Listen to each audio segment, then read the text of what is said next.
my dragon. Just give me a moment as I get set up. Well, it gets everyone notified.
Okay, now let's round.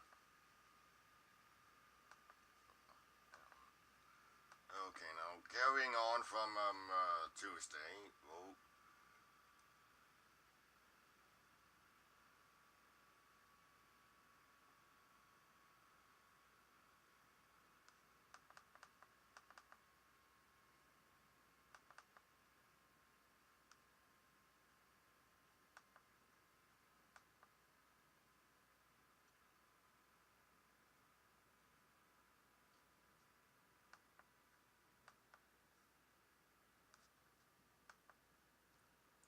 okay, let's get started. No, that's not it. There we go. Summer in this valley. Lies in the body of a king. Imagine the excitement this discovery would bring. Ah, son of a bitch. The Valley of the Kings. Imagine a home city built to serve the dead. A secret place that no one could enter or leave without special permission. During the New Kingdom, about 3,500 years ago, the pharaohs decided to protect their tombs from thieves. They built a city in a desolate, lonely place known today as the Valley of the Kings.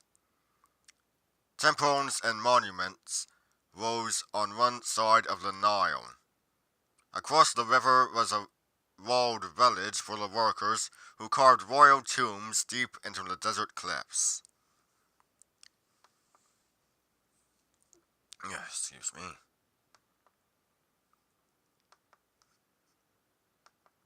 Summer in this valley. lies the body of a king. Imagine the excitement this discovery would bring. Servants of the dead. Hundreds of craftsmen worked in the Valley of the Kings. When they weren't on the job, the men lived with their families in a special walled village that today is called Deir al-Medina.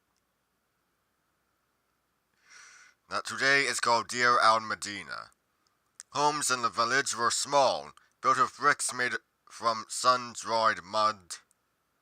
Because the houses were hot and crowded, children often played on the roof. Oh Lord. City view. Today, only the stone foundation of Deir al-Medina remain. Today, only the stone foundations of Deir al-Medina remain. Yeah, there we go. The village flourished for 500 years, as long as the kings were buried in the valley. People still live near the Valley of the Kings, and many make their living giving tours of the once secret tombs.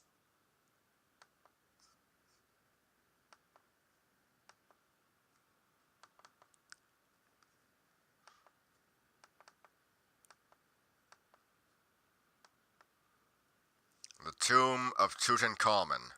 With only a few clues, a drinking cup, and a bit of gold embossed with a pharaoh's name, the English archaeologist Howard Carter began his hunt for a royal tomb in the Valley of the Kings.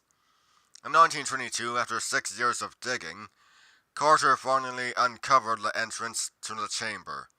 He became the first person in more than 3,000 years to see the wonders in the tomb of Tutankhamun. A tomb of treasures.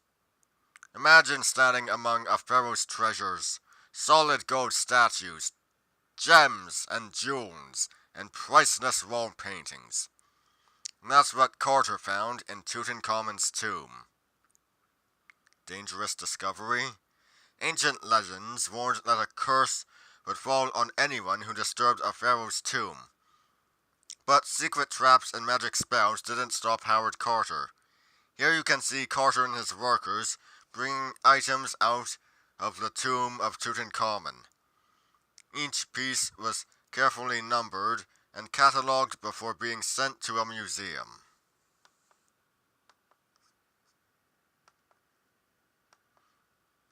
Somewhere in this valley lies the treasure of the kings, a cornucopia of things.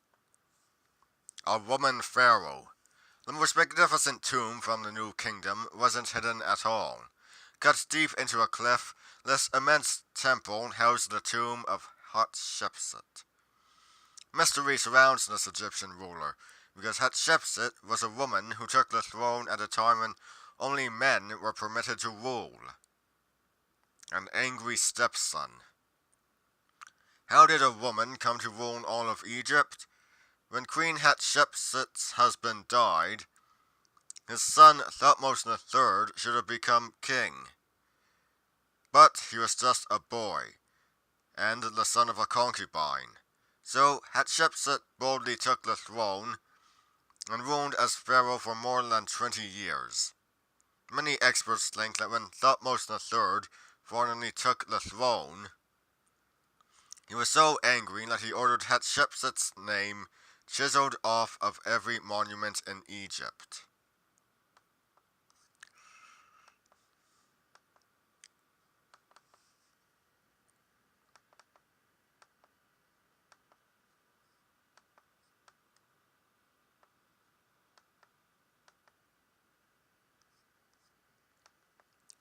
Burial of a common man. Pharaohs were buried as they had lived, with solemn ceremony and surrounded by great treasure. Ordinary people were buried in shallow pits in the sand with just a few favorite belongings. Wealthy noblemen and court officials went to the afterlife in more comfortable surroundings. Here, cut into the hillside, you can see the entrances to the brightly decorated tombs of the noblemen who served the pharaohs of the New Kingdom. Family photo. Some of the finest painters in all of Egypt lived in the workers' village of Deir al-Medina. Many put their talents to use in their own tombs. This wall painting was discovered in a nobleman's tomb. It shows the father surrounded by his family.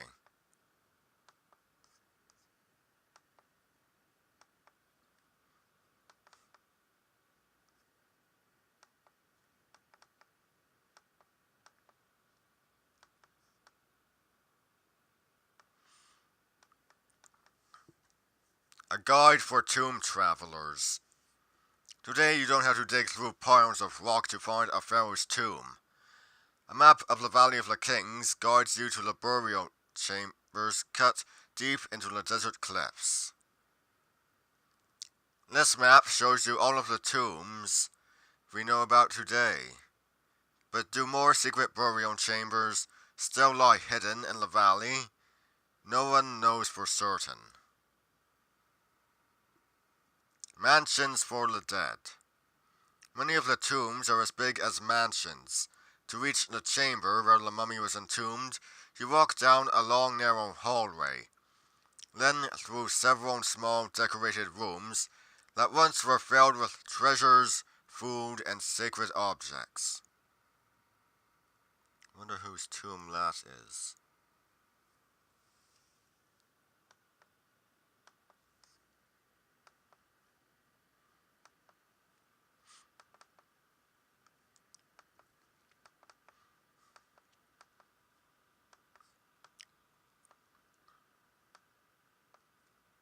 Howard Carter.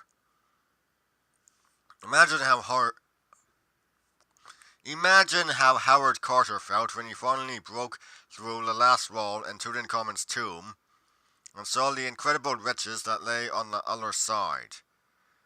The world couldn't wait to see all of Tutankhamun's treasures, jewels, golden statues, and the king's mummy itself. But Carter insisted on recording every detail of his discovery. He spent years cataloging and removing each precious item that had been buried with the boy king. Click the play button to see Howard Carter in his greatest find. Yeah, just one moment. Stop. Let's not, start watching until, well.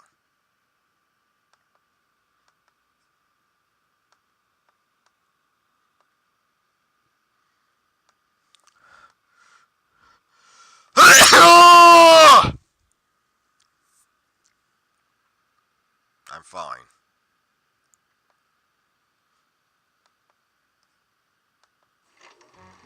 In 1922, Howard Carter made a discovery that caught the attention of the world.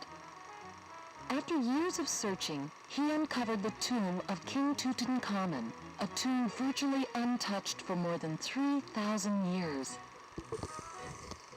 Overnight, the dry and desolate Valley of the Kings seemed to come to life.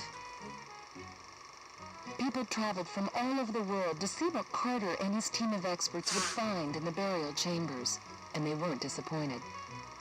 The team emerged with an awesome array of weapons, clothing, jewelry, musical instruments, model boats, and furniture.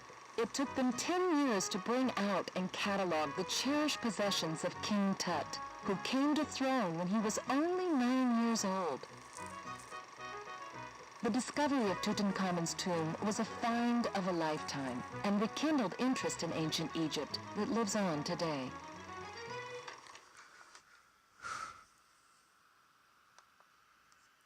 Now, what's this? Oh, it's nothing, just a notification that tells me I'm streaming. Thank you for stating the obvious.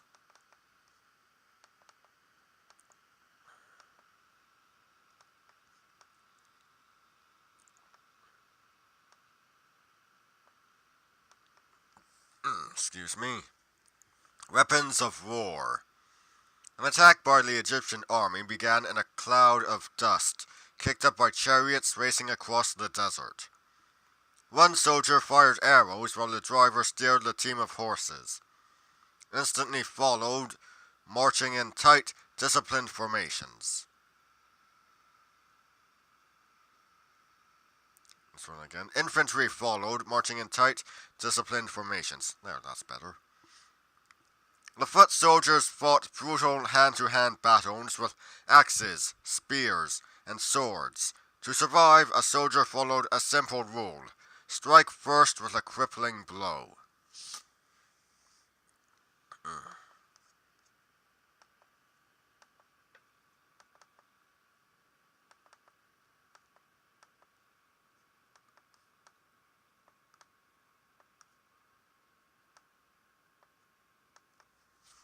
Egyptian... That's not what it says. Ancient axes.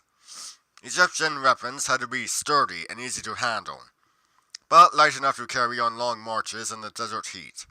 Battle axes and spears were the weapons of choice. Some axes had a long curved blade for slashing an opponent. Others were designed to crash through a foe's shield and crack his skull. But they all had the same purpose: to stop an enemy with one powerful blow. On the march. A typical Egyptian soldier carried a wooden shield, a spear, and a battle axe. On long marches, tough sandals were his only protection from the hot desert sand.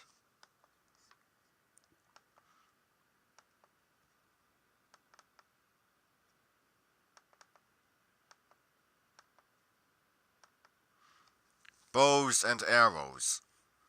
Like modern troops who used jeeps and machine guns, Egyptian archers attacked the enemy formations from the front, sides, and rear. The chariot attacks frightened foot soldiers and made holes in the ranks.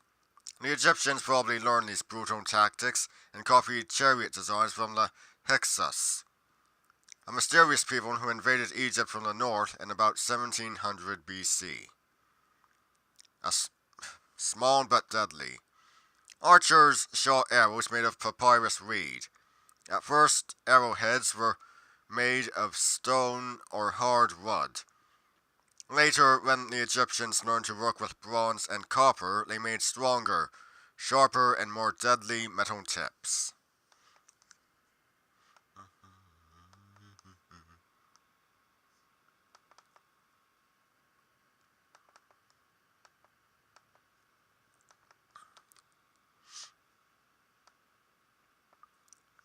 Knives and swords. Knives and swords were beautiful as well as deadly. Men wore them proudly in a belt or in a gold-covered wooden sheath. Wealthy Egyptians also carried finely crafted swords in ceremonies and as signs of their social status. Trusty swords. Perhaps inspired by a Mesopotamian design, these smooth-handled swords were easier to grip and had longer, razor-sharp blades. Blade for battle. Blades for battle. Daggers had fine, tapered copper blades that were often decorated with stripes. The wide top of the blade was riveted to the handle.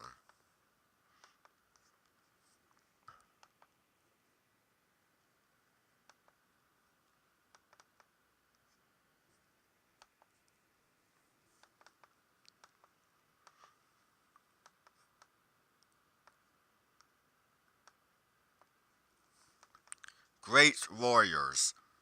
Early Egypt was really two kingdoms, Upper and Lower Egypt. Legend says King Narmer, sometimes known as Menes, first united the land about 5,000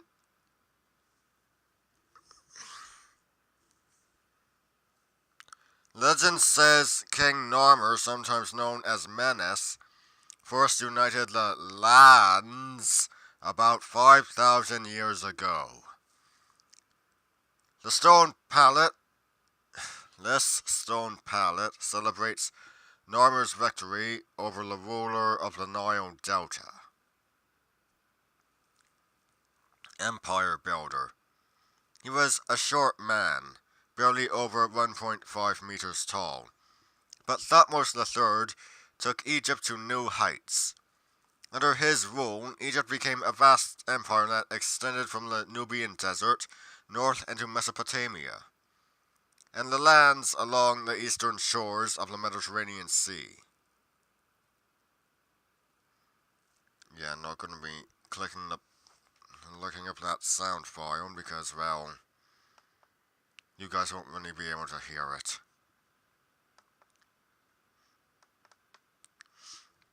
Oh, we're so close to reaching the Greek section.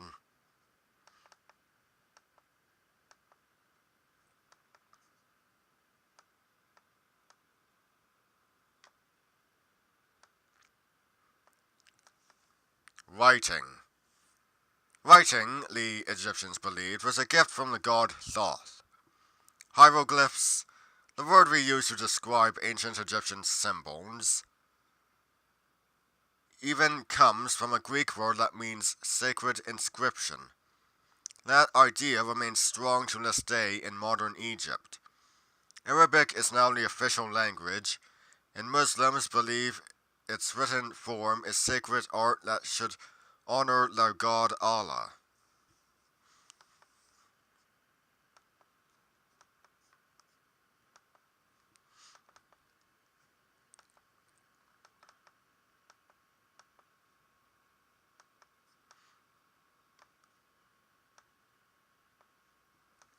An Egyptian alphabet. Here are some hieroglyphs that match the sounds of the letters in the English alphabet. Ancient Egyptian writing actually had several hundred hieroglyphs, compared with about 30 letters in many modern languages. Imagine how many years of hard study it must have taken to memorize all those symbols. Arabic, graceful script. Arabic, the language spoken in Egypt today, can look as exotic and beautiful as hieroglyphs.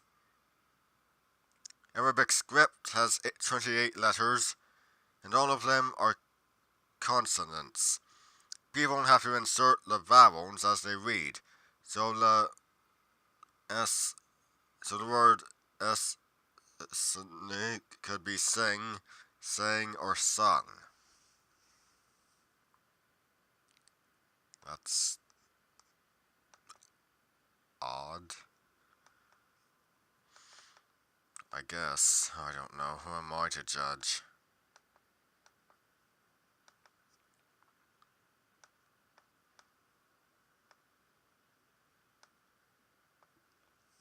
The role of a scribe. Scribes were as vital to the ancient Egyptians as doctors, engineers, and mechanics are to us today. In fact, scribes were so important that they didn't have to work in the fields, help build temples, or fight in the army. Egyptian scribes are often shown seated, with a scroll of papyrus across their lap. Finishing touch. Pharaohs ordered armies of workers to build temples and monuments, like this obelisk covered with inscriptions. Monuments like the obelisk at Karnak weren't finished, however, until the scribes inspected and approved all of the hieroglyphs. A roll of paper. Scribes wrote on long papyrus scrolls made from plants that grew in the marshes. Some of the scrolls were more than 30 meters long. Holy crap. Unfortunately for scholars, papyrus doesn't last as long as stone tablets. So much of what the ancient Egyptians wrote didn't survive to modern times.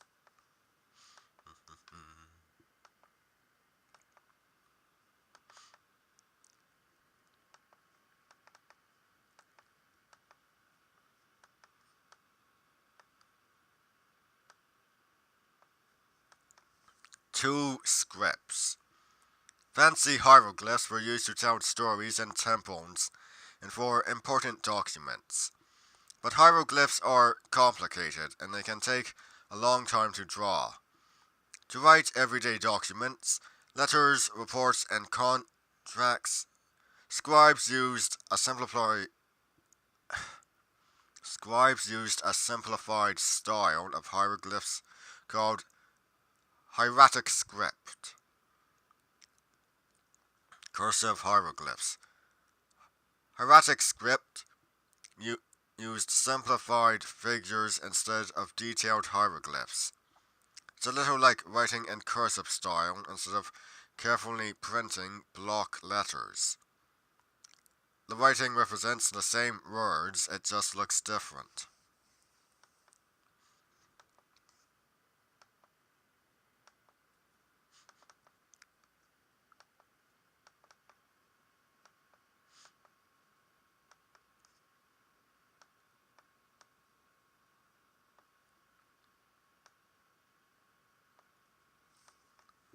Translating the stone. For many years, scholars thought each hieroglyph was a picture that stood for an entire word, but no matter how hard they tried, they couldn't solve the puzzle. Then French soldiers discovered the Rosetta Stone in northern Egypt. One scholar, Jean-Francois Champollion, knew ancient Greek and Coptic, a form of ancient Egyptian, still spoken in parts of Egypt and Ethiopia today. He finally figured out that hieroglyphic signs could also work like letters of a modern alphabet, and he provided the first accurate translations of the hieroglyphs. Decoding device. The Rosetta Stone was inscribed with the same text in 3 scripts: hieroglyphs, Demotic, and Greek. Because scholars like Champollion never forgot how to read ancient Greek, experts were able to decipher the symbols and gradually learned to read hieroglyphs. Fascinating.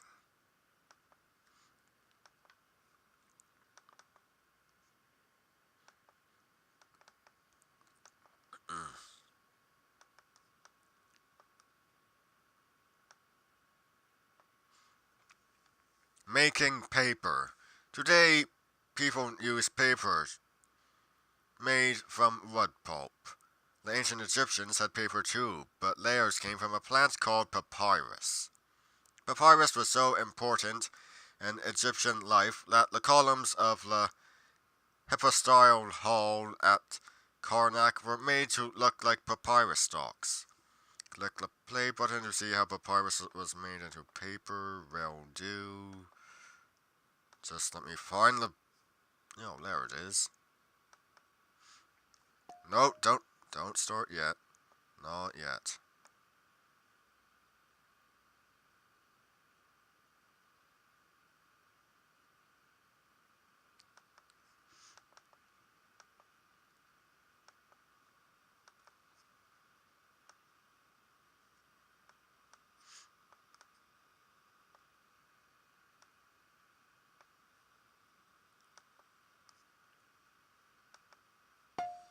In ancient times, papyrus flourished along the banks of the Nile.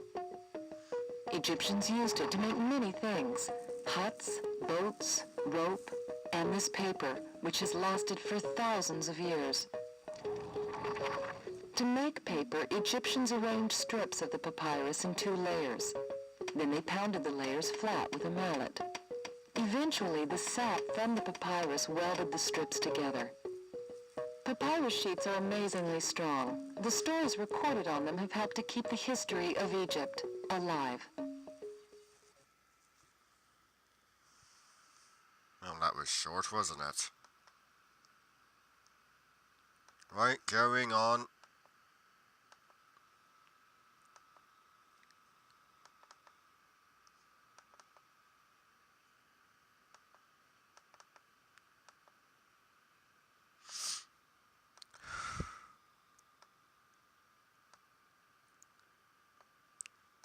Egyptian explorers.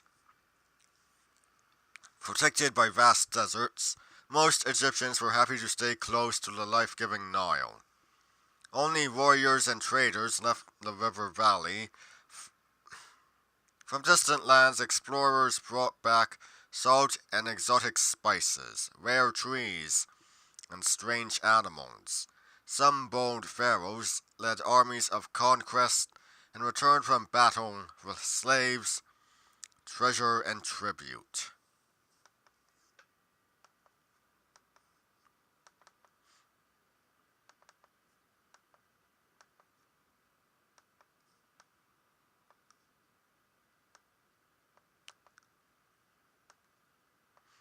Hatshepsut. The voyage to the land of Punt was Hatshepsut's proudest accomplishment. She covered the walls of her magnificent tomb with inscriptions that tell how her ships made the dangerous voyage down the African coast and returned with fabulous treasures. Exotic animals, spices, gold, and perhaps most valuable of all, trees. This was the bounty brought back to the great queen. Where was Punt? To this day, no one is certain where the exotic land of Punt actually was. Most scholars think it was probably near what is now Somalia. A pharaoh's fleet. Hatshepsut sent fast wooden cargo ships to Punt.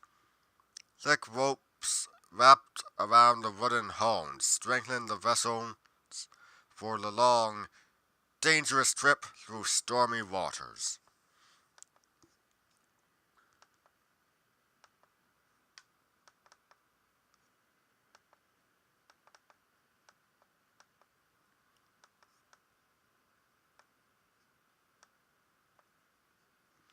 Thutmose III.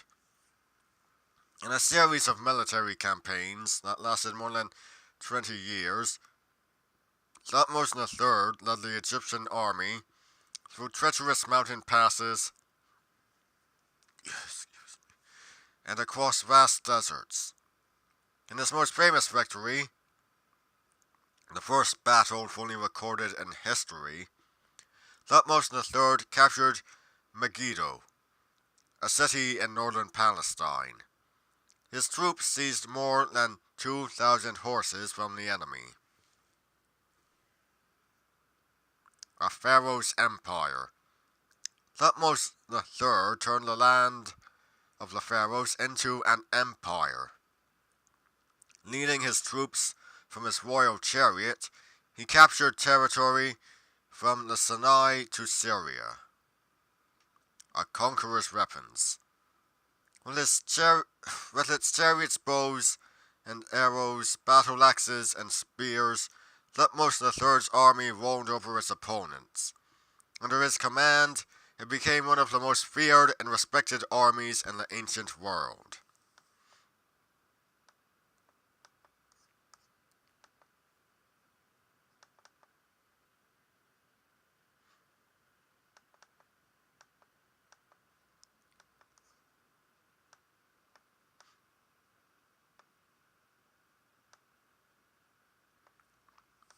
Ramses II.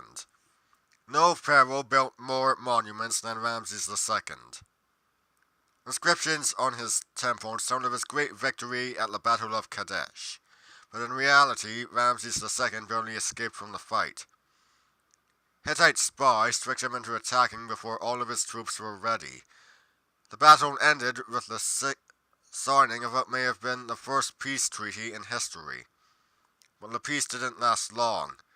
Ramses II and the pharaohs who followed him had to fight off many invaders who crossed the desert to attack Egypt. Ramses II built thousands of monuments to himself in ancient Egypt, including colossal statues at Abu Simbel.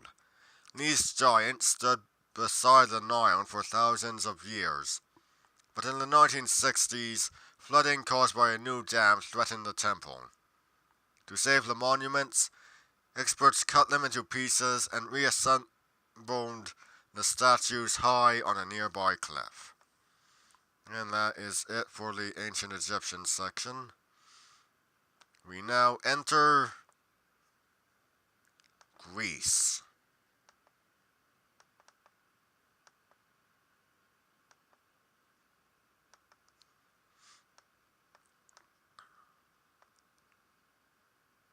And well, that took only 35 minutes. Alexander the Great. He led an army when he turned 16 and became king at age 20. By the time he reached 30, he had defeated the mightiest armies of the ancient world, founded over 70 cities that bore his name, and created one of the largest empires the world has ever seen. Today, this king and general is known as Alexander the Great, who spread Greek culture throughout the ancient world.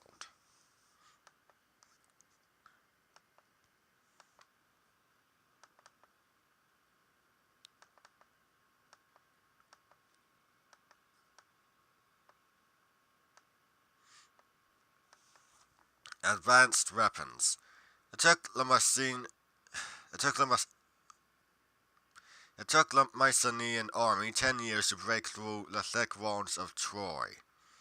Alexander the Great was not so patient. He would not wait for a besieged city to run out of supplies. Alexander had learned about catapults and siege engines from his father Philip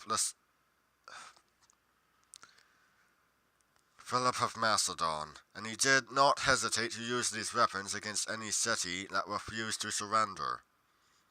Missile attack. Early catapults fired arrows or spears over cities' walls. More powerful models launched stones.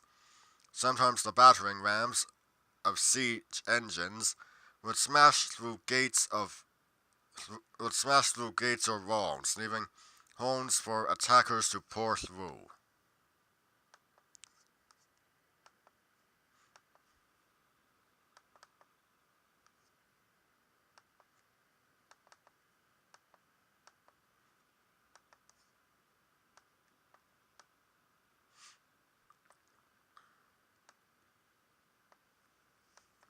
Expanding empire. Alexander's greatest dream, passed down from his father, was to conquer the Persian Empire. In just 2 years, he crushed revolts that threatened Greece after his father died, marched into Asia, and defeated the Persian army in a battle at the Granicus River. By 324 BC, 10 years later, he ruled the lands we now call Egypt, Palestine, Lebanon, Syria, Afghanistan, Iran, Iraq, and parts of India. He never would have been able to conquer Ireland or Scotland. No.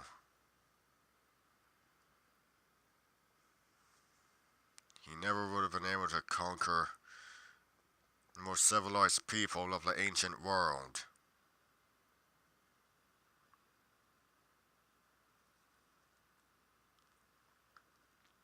Two master teachers. Alexander had two great teachers.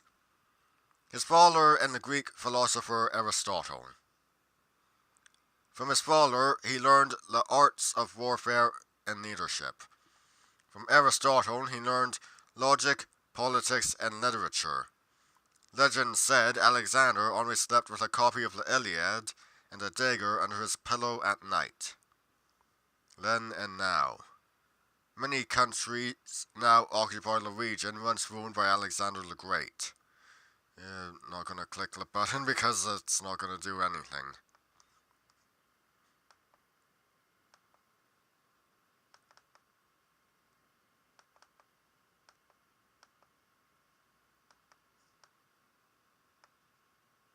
I'll be right back. I'll just be right back.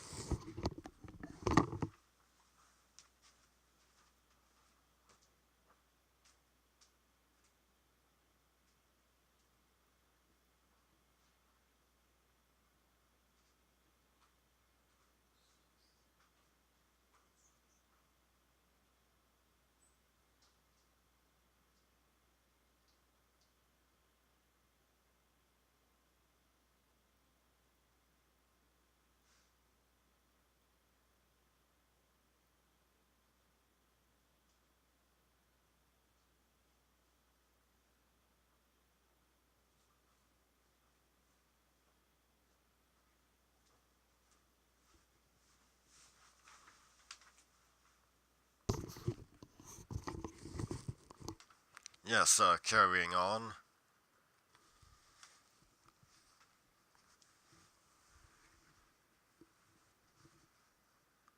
I look stupid. His faller's son. When Alexander's faller, Philip, came to power in Macedonia, the kingdom was torn by civil war. As Philip united the country and conquered all of Greece, Alexander, fighting alongside his faller, watched and learned. The relationship was often strained, however. When Alexander was only 20, Philip was assassinated. Before he could launch his campaign against the Persian Empire, some say Alexander and his mother were behind the murder. And of course we've got Philip here in profile because, well, let's see, what siege was it that happened at?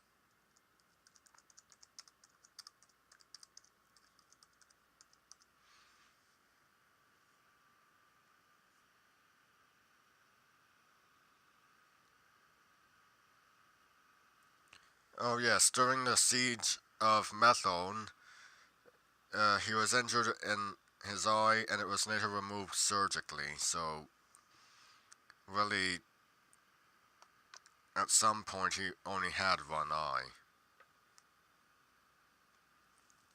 A woman scorned. This medallion shows Olympias, Alexander's mother. She raised Alexander until he was old enough to join Philip in battle. When Philip took a new queen, Olympias was furious, and many experts think Alexander never forgave his faller.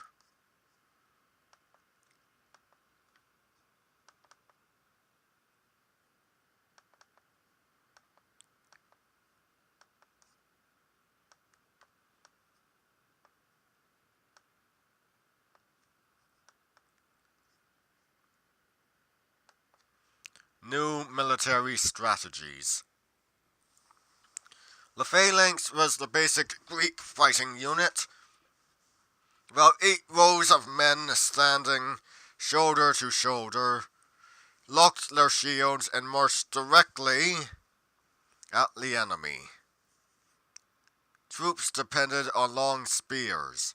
Some were 5.5 meters long, to break the enemy's lines, but against a superior force, that plan could prove disastrous. So when Alexander attacked the Persians, he tried a different, more daring tactic. At the last moment, his troops turned and approached the enemy at an angle, and then pushed in behind the enemy troops, shields and spears.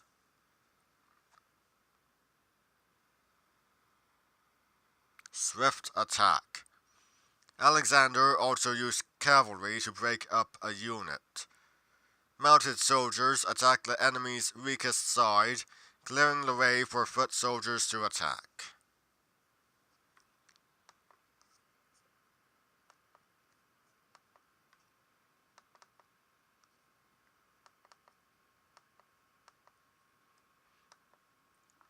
Legacies abroad. Alexander wasn't satisfied by just defeating an enemy army. He also wanted to win over the people of the lands he conquered. Wherever Alexander went, he encouraged his men to marry local women. He sent the sons of conquered peoples back to Greece for training.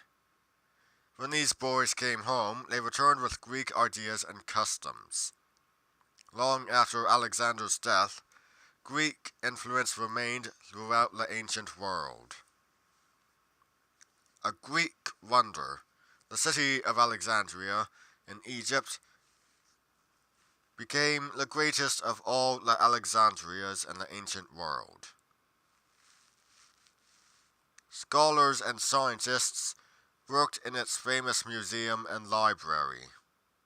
Alexandria was also home to one of the wonders of the ancient world, the Pharos, the first lighthouse ever built.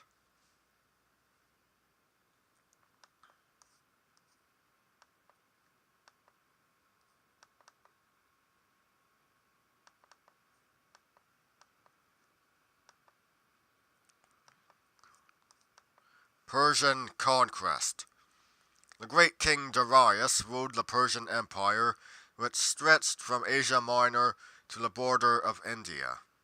It was the richest land of ancient times, protected by the most powerful and feared army in the world. Alexander's army met the Persians 3 times, and by launching daring attacks, won each battle. Darius always escaped until Alexander's third victory crushed the Persian resistance. Darius was then assassinated by his own troops, whom in turn were executed by Alexander.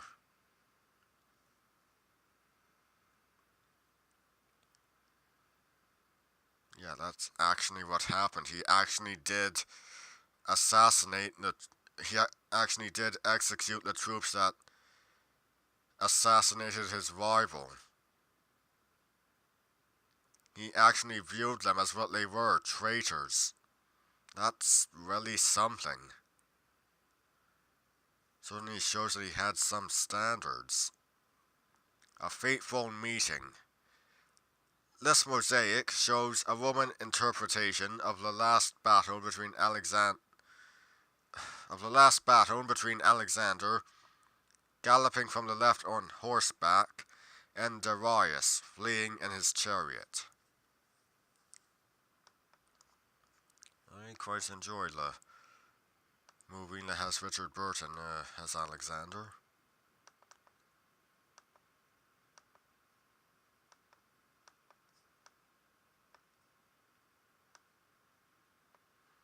End of an empire. By the time Alexander was 30, his body was covered with wounds he'd received in many battles. While in Babylon, far from home, he caught a fever after several days of wild celebration. 10 days later, he died not quite 33 years old. Within 20 years, the empire he created was divided among his generals, and his mother, brother, wife, and son were all murdered. Battle for India. Conquering India had long been part of Alexander's plan, but by the time he reached the Indus River, his troops were tired of fighting and refused to continue. Still undefeated in battle, Alexander was forced to turn back.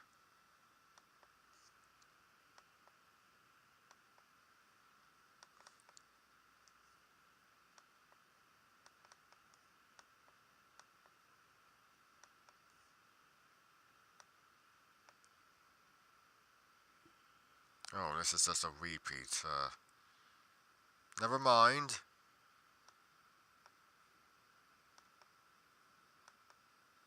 Never mind.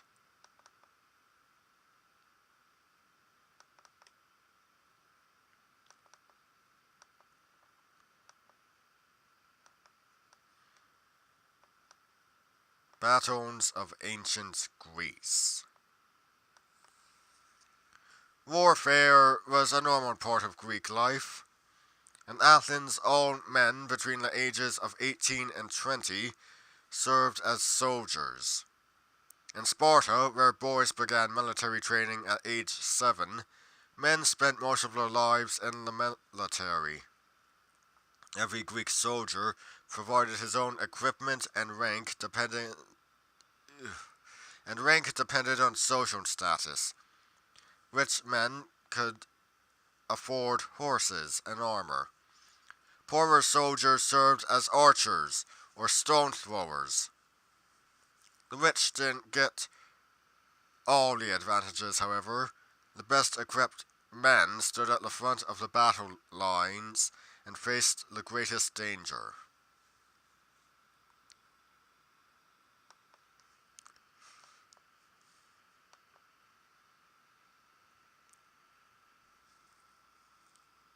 Anderson Marshall once wrote a book about Alexander the Great. I wonder if he included the fact about Philip having lost an eye when Alexander was a year old.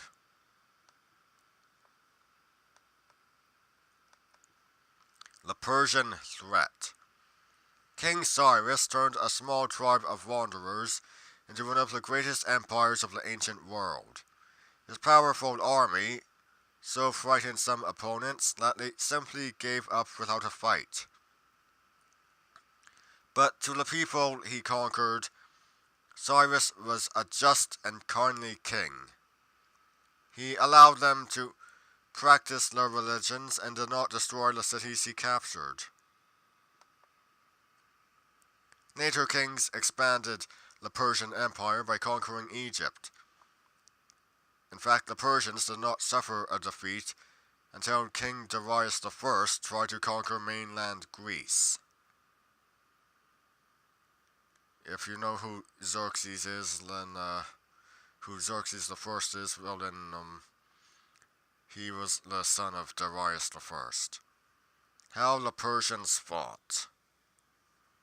The Persians won many battles because they used bows and arrows instead of spears. Persian archers fired swarms of arrows that killed or frightened off enemy soldiers, armed with only spears, before they could get close enough to fight.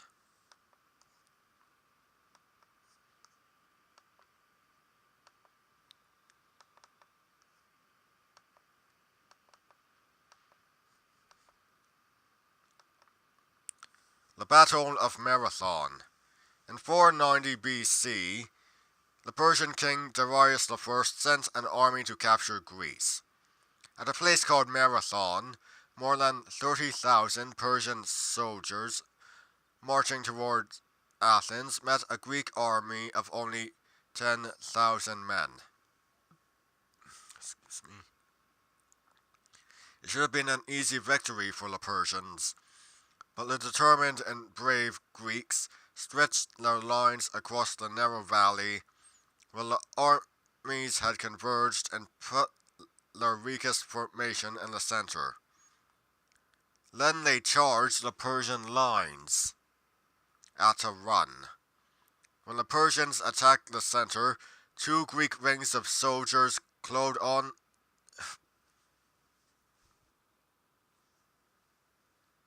When the Persians attacked the center, two Greek rings of soldiers closed on them like a vice. Great news. Legend says that the Persians lost 6,400 men at Marathon, the Athenians only 192.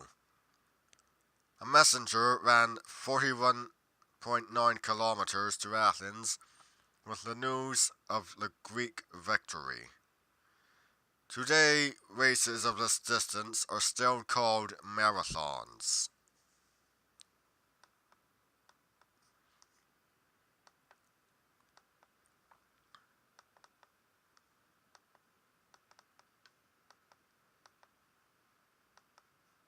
The Legend of Troy. Did a Greek army really sail to Troy to rescue the beautiful Helen from a Trojan prince named Paris? That is the story ancient poets. They only said ancient parrots. Ancient parrots? What the hell? I mean, I know Paris existed back then, but let's try this again. That is the story ancient poets told. For 10 years, no matter how hard they tried, the Greeks couldn't break through Troy's thick walls. Finally, they thought of a trick. They left a giant wooden horse outside the gate. They left a giant wooden horse outside the gates and pretended to sail away.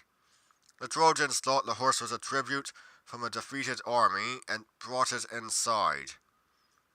That night, Greek soldiers climbed out of its hollow belly and captured the city. No, wait, that's not. Hold on here.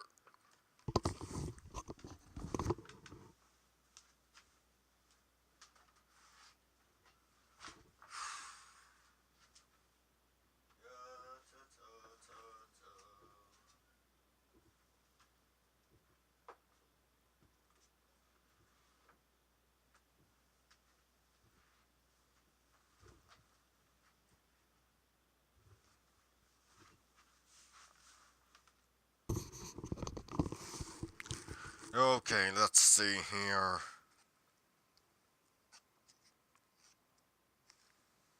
The Wooden Horse, page 115.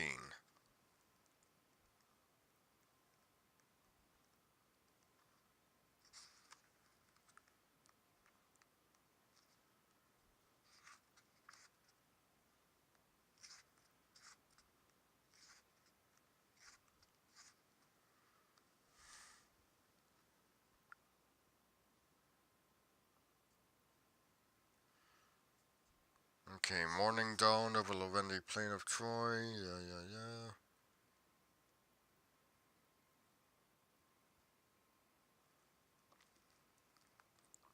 The Greeks have indeed gone, they cried. The camp lies in ashes. There is not a man, not a ship to be seen, but there stands in the midst of the ruins a great wooden horse, the like of which we have never seen. Okay, let's see here.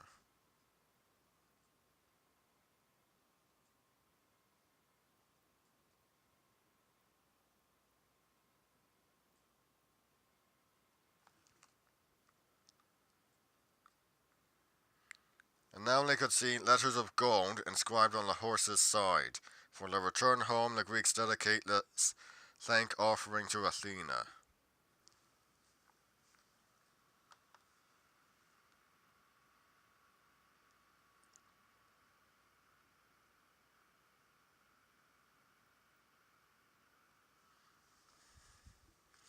Okay, we know what it actually is, but let's see what reason. At once a great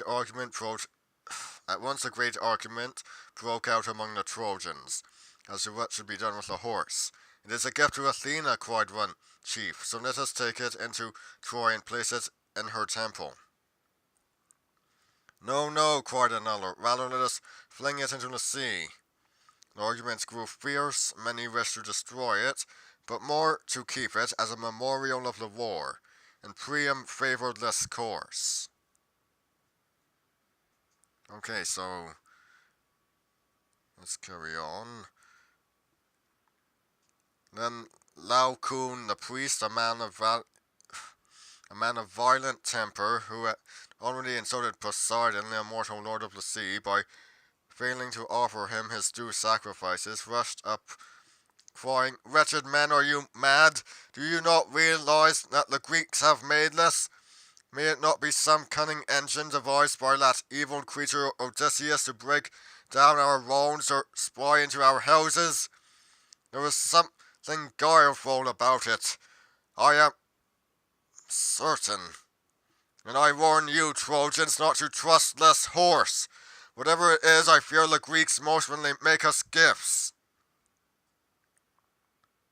Oh, so that's the original line. Actually, I haven't read this in a while, so.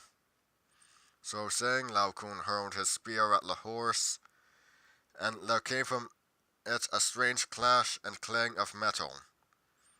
Then, indeed, the Trojans might have grown suspicious and broken open the horse with axes, as some suggested, but at that moment several shepherds appeared, leading between them the wretched figure of a man who was caked from head to toe with mud and felt and dried blood, and his hands were fastened together with fetters of bronze.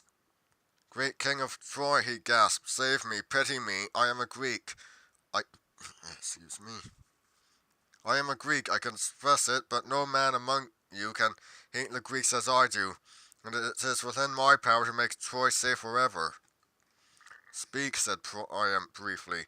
"Who are you, and what can you tell us?" "My name is Sinon." Sinon? How's that pronounced? I'm gonna go. "My name is Sinon," was the answer, "and I am a cousin of Odysseus, of that most hateful and fiendish among men. Listen to what chanced. You have all heard of Palamedes. He was a Greek and your enemy, but his gifts to mankind and his wondrous inventions benefit you and all men. Odysseus hated him, for it was he who saw through his feigned madness, and forced him to come to the war. At length that hatred could be endured no longer, and Odysseus of the many wiles devised a hideous plot whereby Palamedes was accused of betraying the Greek army to you Trojans. On the evidence of a forged letter, he was convicted and stoned to death, and I alone knew that Odysseus wrote the letter and arranged the plot. Alas, I reproached my cousin, and with what he had done, and ever after he sought to have me slain.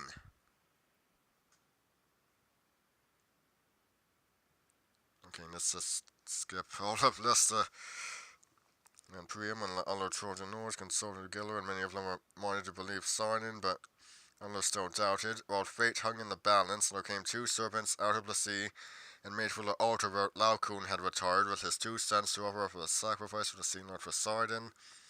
Straight to the place they went, terrible to be seen, and seized upon the two boys, and began to crush them in their deadly coils. Laocoon strove to save his sons, but the serpent seized them too, and in a little while all three lay dead beside the altar of Poseidon.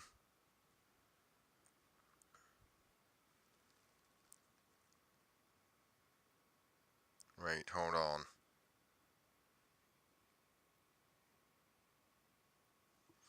Only this I can tell you, noble Priam. This horse is sacred to Athena, and since they have treated me so cruelly, I can betray their secrets without incurring the anger of the immortals. If you take it into Troy, the Greeks will never conquer you. Instead, you will be sailing to Greece to sack rich Mycenae and proud Athens, Argos of the many horses, and ready Iolcus and Sparta, in the fertile plain of hollow Lacedaemon. Oh, okay. That makes sense.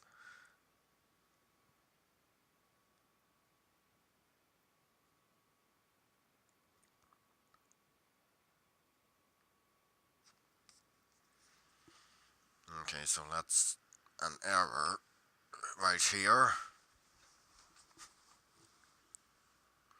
Where was Troy? The Greek poet Homer wrote about the siege of Troy in his epic poem The Iliad. Scholars used to think it was just a good story. Now they know a real war did occur at an ancient city in what is now Turkey.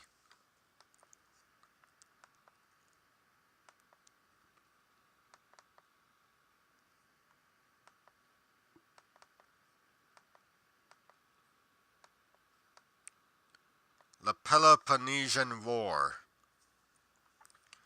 The Peloponnesian War started when allies of Athens and Sparta each appeared for help. The dispute drew the two great powers into a series of battles that started in 431 BC and lasted for 27 years. The Spartans tried to invade and destroy the Athenian countryside. The Athenian navy tried to blockade and starve out the Spartans. Each side won battles, but until 404 BC, neither side could claim victory. Helpless ships. The war ended when the Spartans surprised the Athenian fleet, which had stopped to take on supplies. They destroyed the fleet and forced Athens, now powerless, to surrender.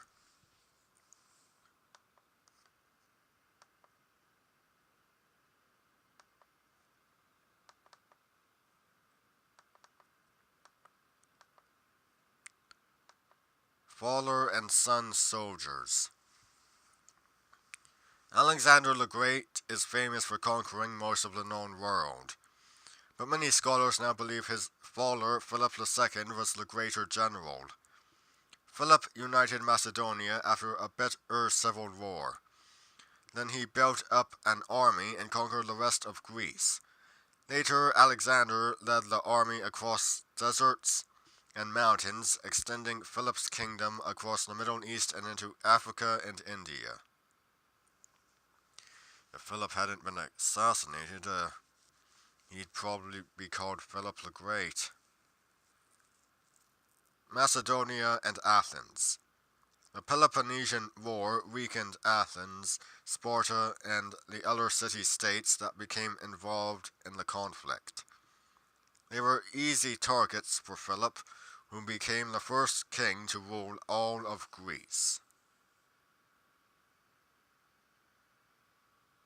I'm not sure that's correct.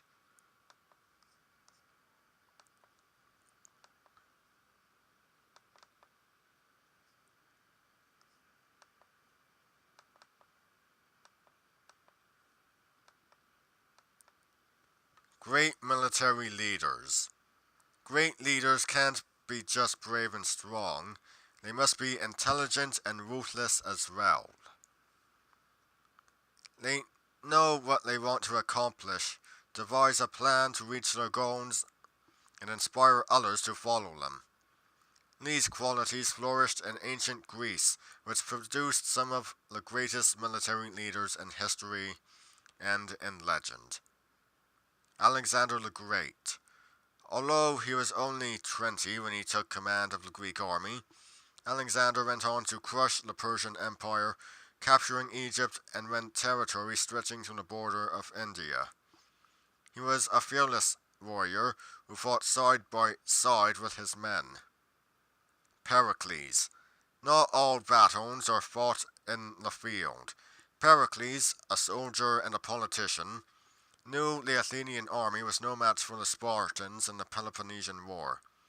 So he kept his soldiers behind Athens' high walls and let the Spartans waste their strength in the countryside. Legendary King. In the story of the Trojan War, Agamemnon, the king of Mycenae, led the Greek army to Troy, but Agamemnon may not have been such a great leader. It took his army 10 years to capture the city.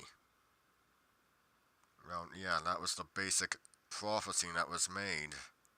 That it would take 10 years to conquer Troy.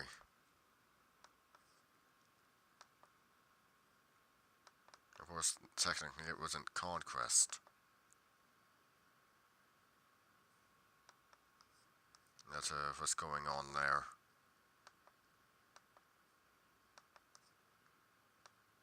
I mean, I'm not using the word conquest in the traditional sense, but, well, you get the idea. Costume and adornment. Simplicity was the rule for most Greeks, at least in fashion. People considered flashy clothes and jewelry undignified. Most men and women wore just a basic draped garment called a chiton. It was comfortable and practical in the warm Greek climate, and it was easy to make. Even the chiton was too much for some people, however. Athletes competed in the nude. Well, that's something that wouldn't fly today. And in the countryside, farm workers probably wore little or nothing most of the day.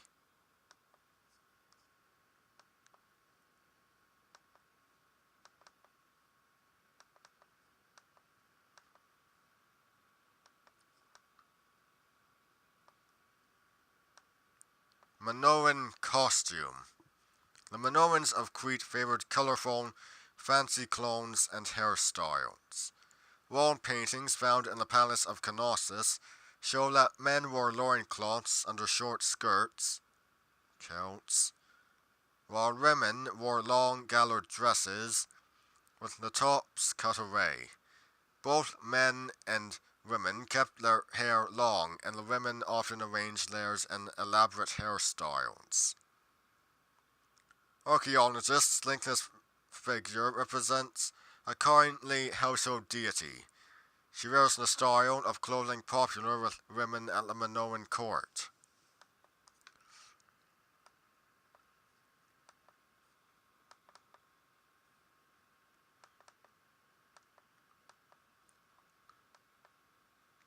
Changing fashions. In most of Greece, simple clothes were the fashion. Both men and women wore loose, comfortable clothes that made sense in the warm, sunny climate. Of course, styles did change, especially in women's clothing. but in ancient times the changes were small and took place over a long period of time. Early on, women wore brightly coloured, close-fitting chitons with elaborate patterns. These loose-fitting, single-coloured dresses became popular. Much later, the fashion swung back to patterned fabrics that clung revealingly to the figure. Back to basics. Clothes were similar in ancient Greece and Rome.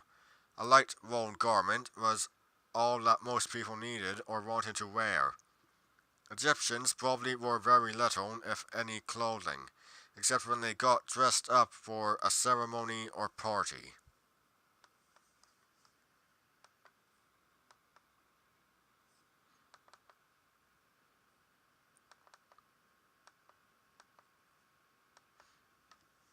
Hats and hair.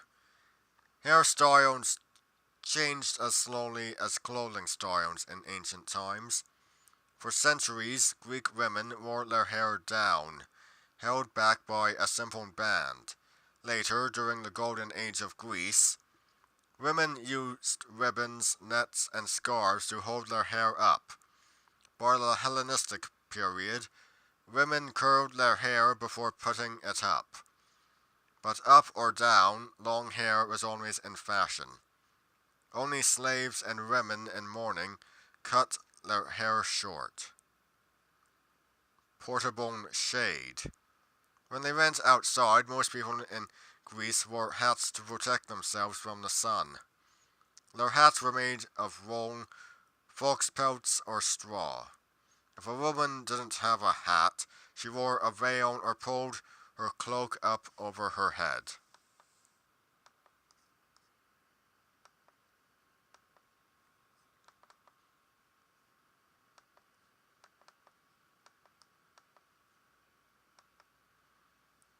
Looking beautiful. Greek women had many beauty aids. They used combs, cosmetics, and perfumes, and they checked the results in mirrors made from highly polished bronze. Unlike men in Egypt, Greek men didn't wear makeup, but they took care of their appearance. Short hair and a neatly trimmed beard were the mark of a well-groomed man. The style was practical too. Men didn't have to spend too much time each day combining their hair.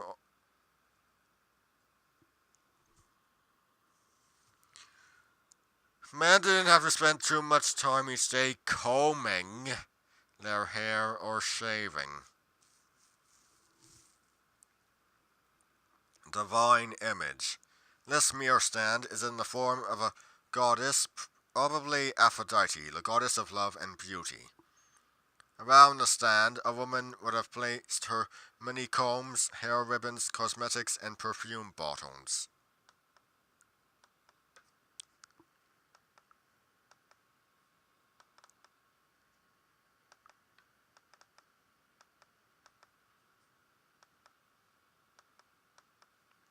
Military fashion.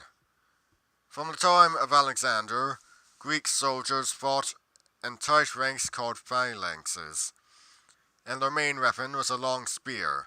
To protect the head against blows and slashes, troops wore helmets, often with nose protectors. Breastplates called cuirasses and greaves, bronze shin guards, defended them against the enemy's swords and spears. Of course, everyone carried a shield. Scary scarlet. The Spartans liked to wear bright chest plates.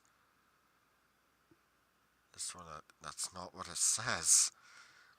The Spartans liked to wear bright crests on their helmets to make them look taller and more frightening to the enemy.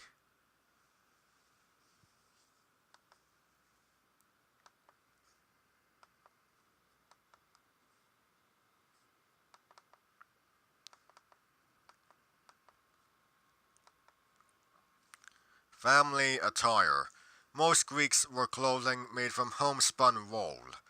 Only the rich could afford silk and other imported fabrics.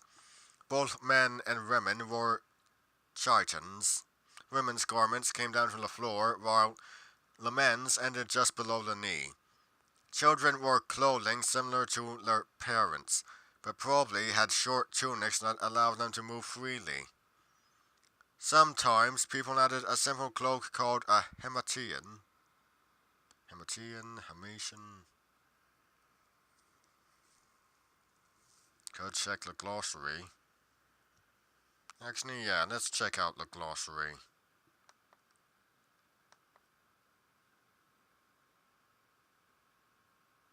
There we go.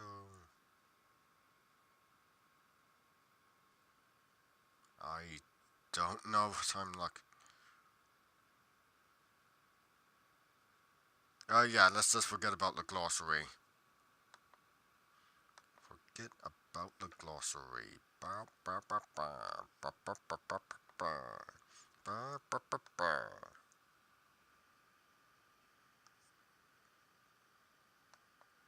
I ask for your amnesia to forget that's ever happened.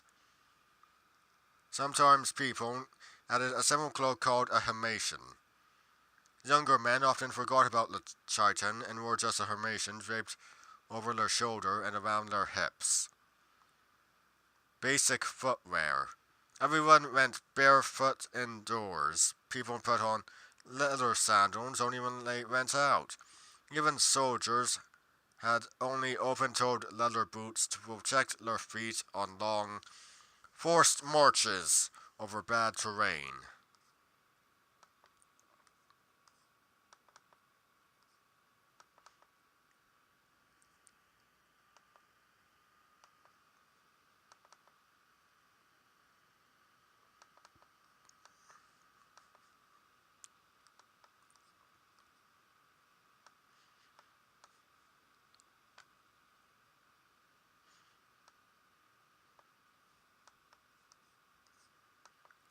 Craft, travel, and trade. To survive, the Greeks had to trade. Few city-states could raise enough crops for food or provide other necessities for their people. To exchange olive oil, pottery, and wine, busy Greek traders traveled to far-off lands like Egypt and India. They returned with grain, spices, silk, and other valuables. Greek merchants also brought back new ideas about science, art, and religion, ideas that eventually became part of Greek culture.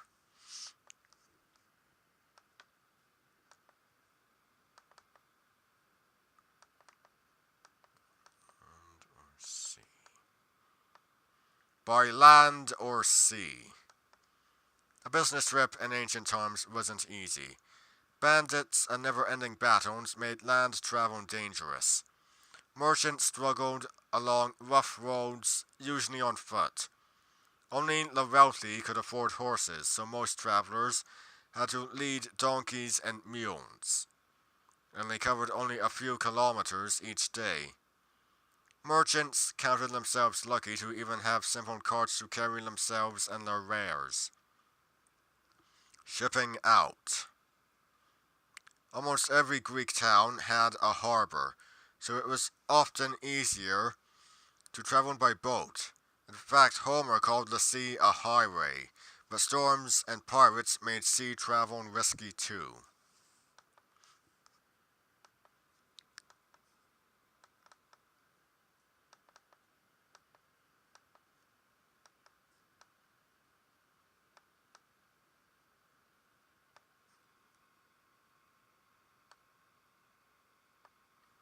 International trade. The Greeks got necessities like food from abroad, but traders also brought back exotic things to sell to wealthy citizens. Many merchants traveled through the Greek city-states and on to colonies that stretched from France to the shores of the Black Sea. The most determined traders went even further in search of silk from the east, jewels and ivory from Egypt, and even elephants from India. Out of Africa. This Greek pot, shaped like the head of an African man, shows that Greeks ventured far from home and were influenced by the cultures they encountered.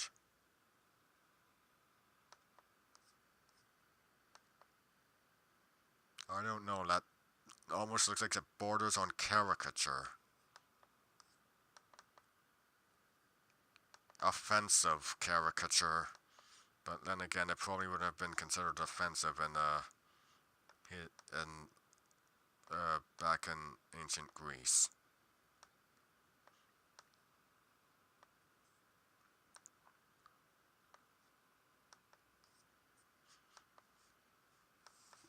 The Potter's World. Every Greek town had a potter's quarter where artisans made and sewn jars, urns, and bowls. They spun clay on reels to form the pots, and then decorated the vessels with geometric designs and scenes from legends and everyday life. Well-crafted Greek vases were treasured throughout the ancient world. Red or black? The Athenians developed different ways to paint their pottery.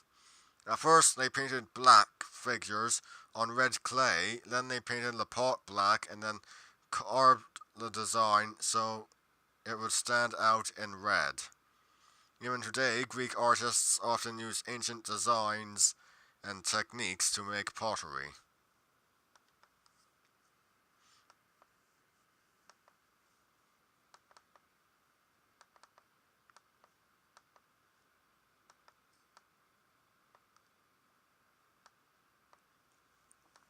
Metalwork.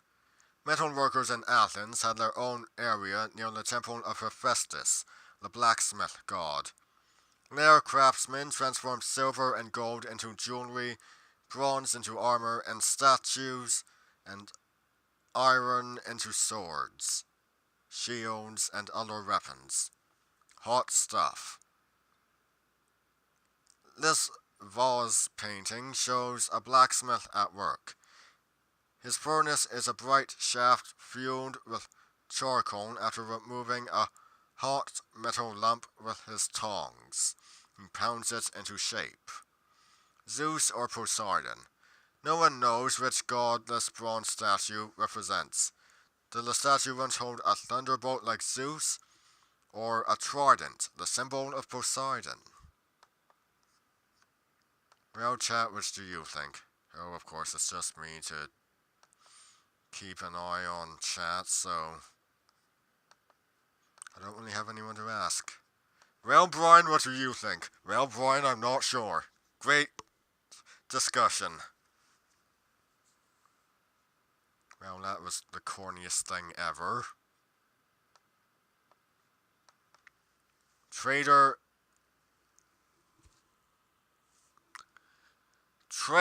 and barter. At first, Greeks didn't use coins to buy things. They just exchanged goods or similar value, or they traded items for bars of metal. That worked just fine if the food you brought to trade didn't spoil, or if you could pack enough bundles of wool in a cart to buy all the grain you needed. But after the Lydians invented coins, which were easy to carry and exchange, all the Greeks started using money too. Heracles' coin. Most Greek coins were made out of silver and decorated with images of animals or people. Each city issued its own coins, except Sparta. Sparta kept using iron rods to trade with long after other cities had switched to coins.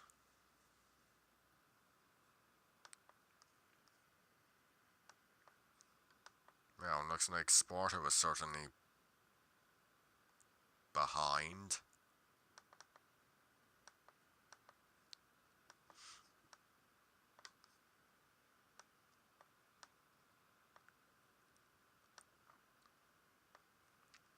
Away with stone. The ancient Greeks made stone come to life.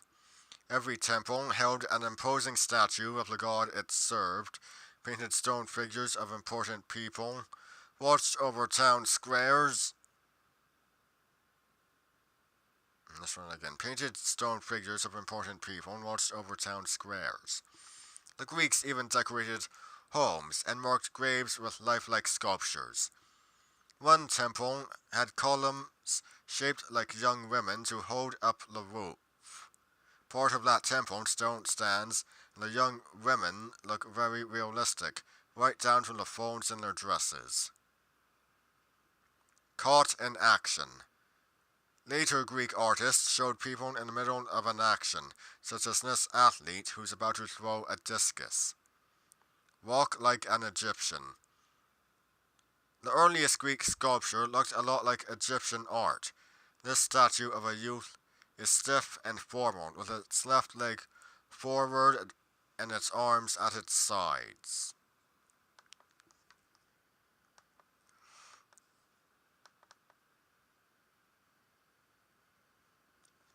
A history on plates. Every Greek city had a potter's quarter, but probably the most sought after pottery came from Athens. The clay from the region around that city was the best for making pots. And although Greek potters didn't have the variety of glazes that exist today, they made vessels that were beautiful and intriguing. Click the play button to see how the Athenians created their... Right, getting ahead of myself, let's start again. A history on plates. Every Greek city had a potter's quarter, but probably the most sought after pottery came from Athens. The clay from the region around that city was the best for making pots. And although Greek potters didn't have the variety of glazes that exist today, they made vessels that were beautiful and intriguing. Click the play button to see how the Athenians created their pottery. Right, hold on. I think it's in this one. The ancient... Yep. Let's not start before we're all set up with this.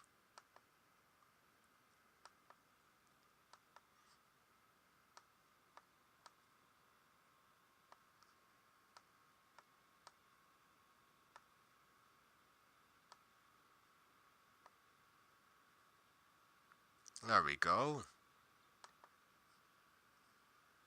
The ancient Athenians created some of the finest pottery the world has ever known.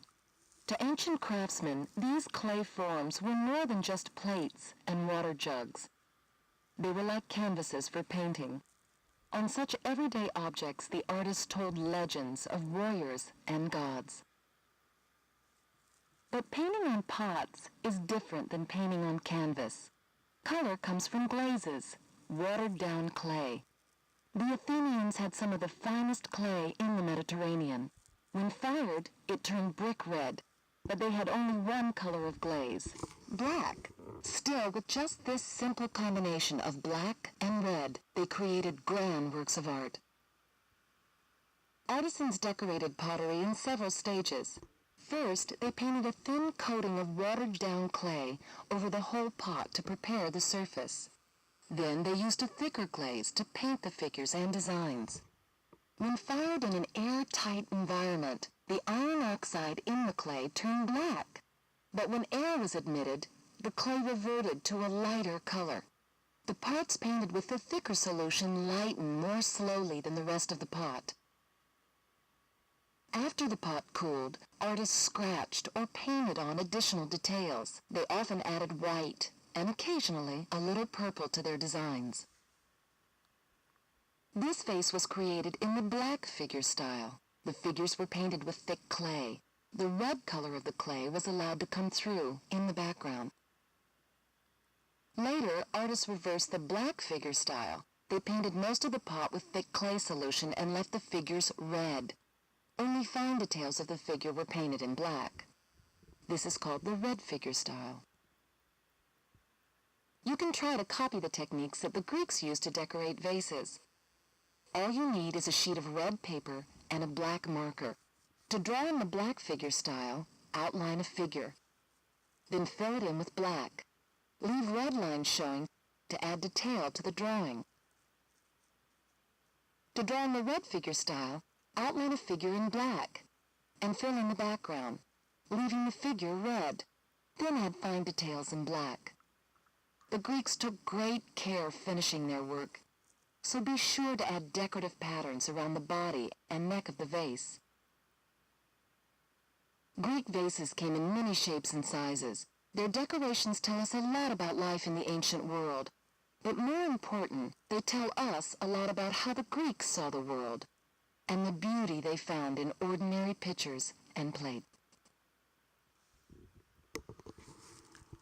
Right, so that's not all for today. We still have a way to go.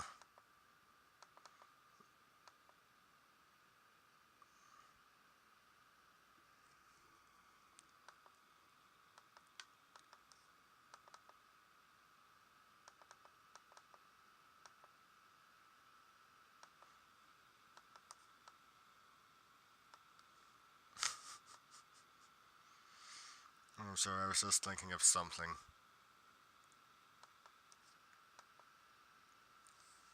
Death and the afterlife. What happens after we die? Like most people in the ancient world, the Greeks believed that the souls of the dead went to a kingdom deep beneath the surface of the earth. They called this place Hades. Cerberus, a three-headed dog, guarded the gate to Hades. It allowed all souls to enter, but none to leave. Yeah, the reason for that is because if a soul didn't realize they were dead, they'd try to leave, and, well, we know what's gonna happen there. People are gonna get haunted. Once inside, a soul found itself either in paradise or in torment. Only people who led good lives and whose families provided proper funerals had a chance of enjoying paradise. So, bottom line, Hades is not hell. Tartarus is hell. The Elysian fields are heaven. Hades is the afterlife as a whole, with it being split into two sections.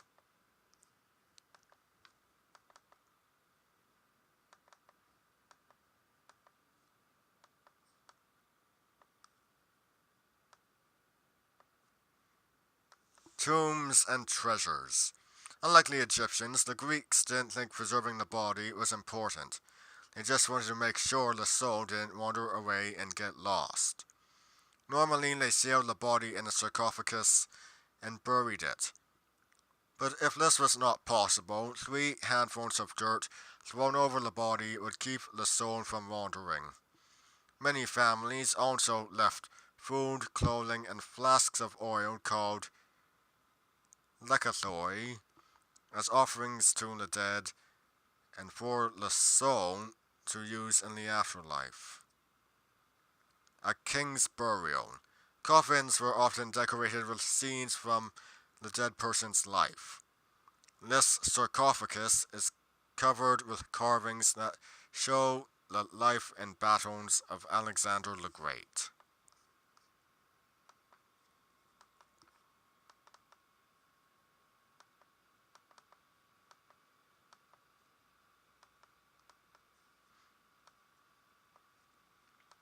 Gods of the Dead. Hades and his wife Persephone ruled the underworld. Hades seldom left his dark kingdom to visit Mount Olympus, nor was he often invited there. Persephone was the daughter of the goddess Demeter. Myths said Persephone spent 3 seasons of the year with her mother. During the 4th season, when she returned to Hades, her mother showed her sadness by making the fields in Greece barren of crops.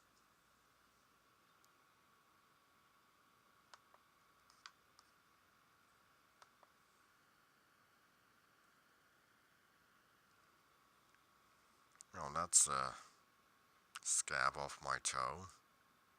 Yeah, not when it's just a corn that burst, or I don't know what happened. I don't even know what I'm talking about.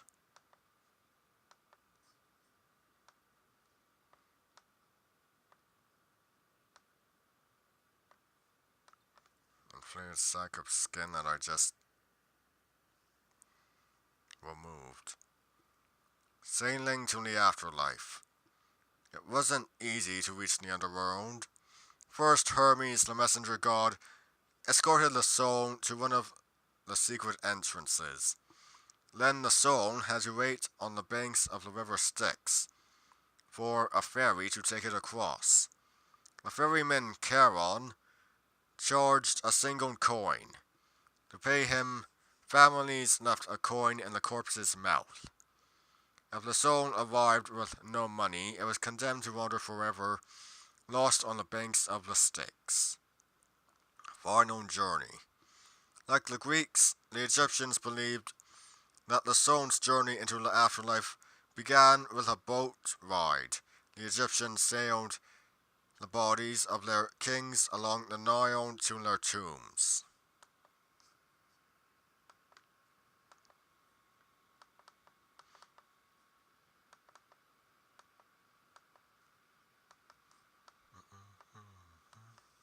A Greek funeral. Greek funerals were dramatic events, with solemn processions, sad music, and elaborate funeral rites.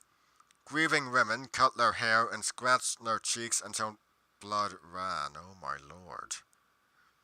To make an even bigger spectacle, some families hired professional mourners to walk beside the body and wail loudly while tearing at their hair and clothes.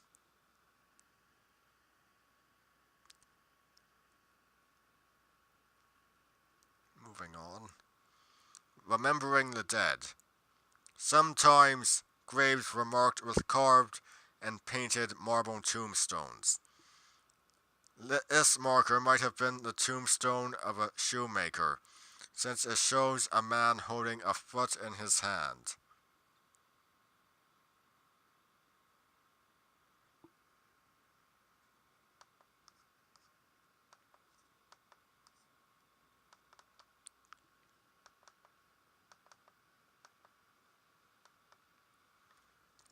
Map of the Underworld.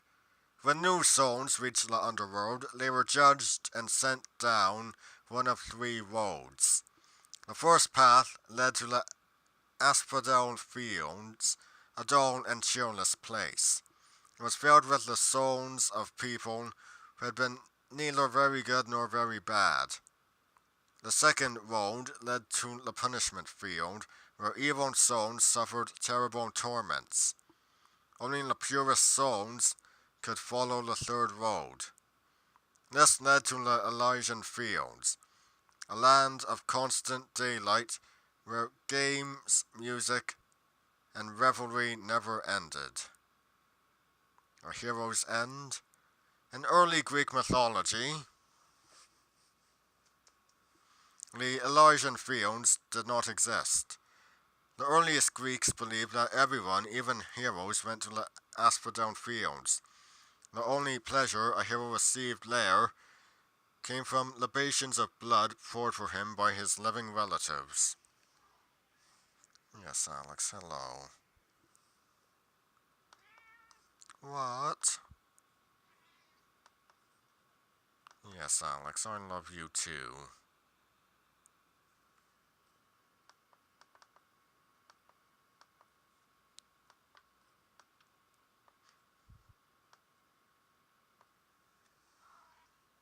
Hades today. The Greeks believed that this steaming patch of earth in Italy was an entrance to the underworld, so it probably wasn't a popular picnic spot in ancient times.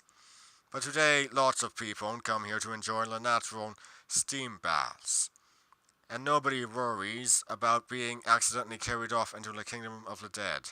Click the play button to see this legendary entrance to the underworld as it is today.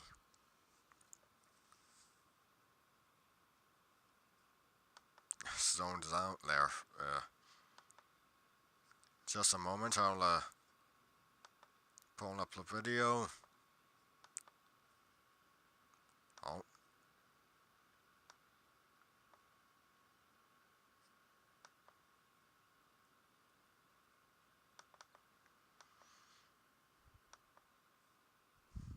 Hey. You're just gonna sit there or are you gonna come up?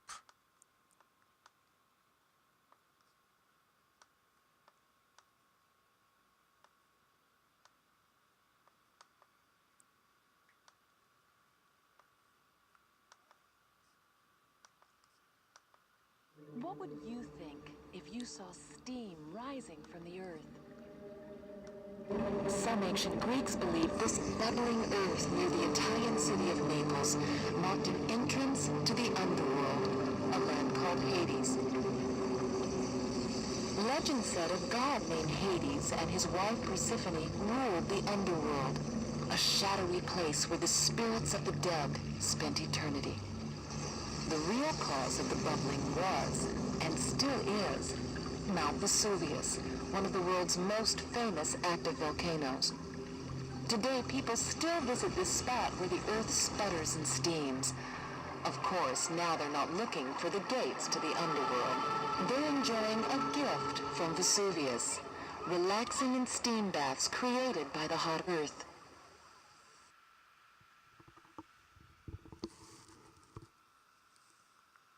Alright, what section was this? Death in the Afterlife. Let's carry on. Oh, here we go. Hold on. There we go. Excuse me.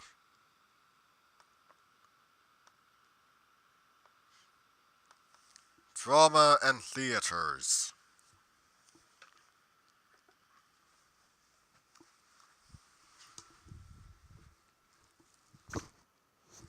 Never mind, this is bloody moronic. This isn't comfortable. What am I even doing? This is better. Much, much better.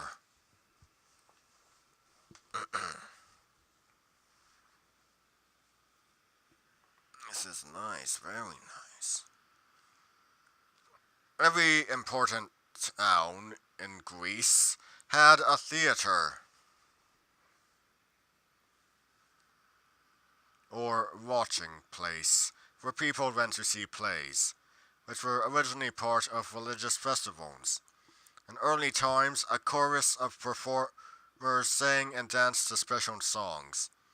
Later, they competed for prizes and how to honor Dionysus. First prize was a goat, which the winners sacrificed to Dionysus and then ate. So, in other words, the prize was dinner. Okay then. Later, actors who wore masks to represent different characters joined the chorus.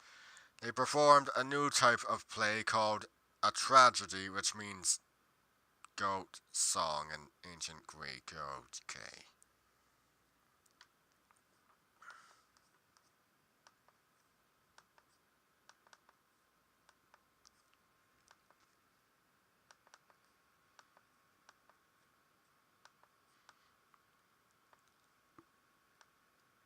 Alive and well. Greek playwrights wrote hundreds of plays, but only a few have survived. These 2,000-year-old stories tell of love, war, family struggles,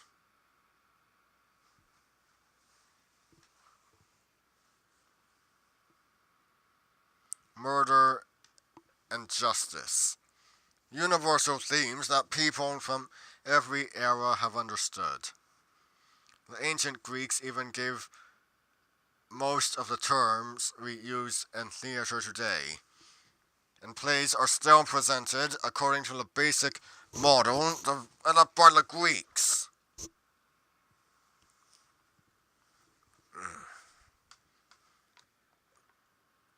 The perfect play. The Romans so admired Greek drama that they imitated it. What else is new?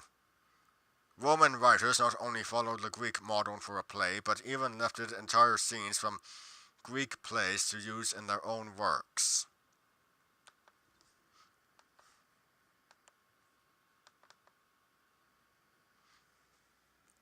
Plenty of playwrights. Athletic games weren't the only important contests in ancient Greece. The Dionysia was one of The Dionysia was one of Athens' most important religious festivals. It was also a competition between playwrights. Each year, 3 writers entered tragedies and 5 writers entered comedies. The best entries received prizes, and the authors were honored like athletes or soldiers. Treachery and Pride. Aeschylus wrote 3 plays that tell how Clytemnestra murdered her husband Agamemnon after the Trojan War and how their son Orestes avenged his father's death. I'm not gonna do that, but as long as I've got, it's somewhere. Oh, right, it's right there. What am I doing? It's staring me right in the face. It's right on that shelf right there. Anorestia.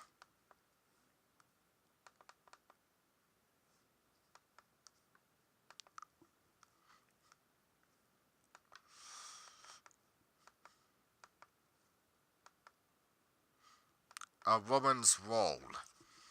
There were no actresses in ancient Greece. Men played all the parts. Women weren't even allowed in the audience. Costumes were simple. Each actor wore a mask made of stiffened fabric or cork. The mask showed the character's age and sex. It also told whether the character was happy, sad, angry, or silly. A quick change. Actors played different parts just by changing masks. The masks were easy to see even from the back of a theatre, and they had large open mouths that amplified the actors' voices. So that makes voice acting the purest form of acting, basically.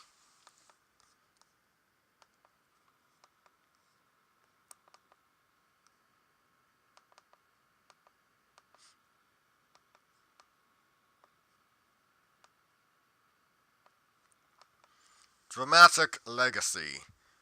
The Greeks left more than just a few plays to future generations. The word theatre itself is Greek, and so many other words we use to talk about plays, such as scene, drama, and chorus. Wait, let's try that again. The word theatre itself is Greek, and so are many other words we use to talk about plays, such as scene, drama, and chorus.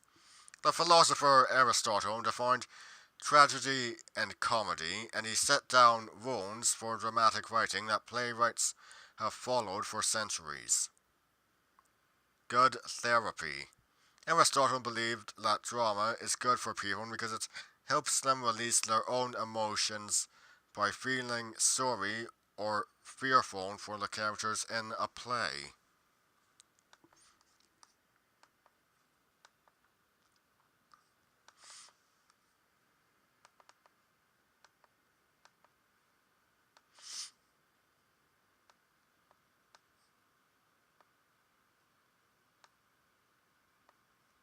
Souvenirs from the show. These small statues made from terracotta might be souvenirs of visits to the theatre. In fact, some Greeks seemed to love the theatre so much that when they died they were buried with statues of the entire casts of plays. The bearded statue represents an evil character from a Greek comedy.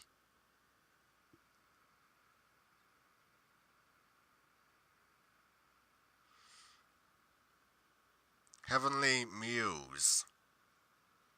This female figure is probably a muse, one of the 9 guardians of the arts in Greek mythology.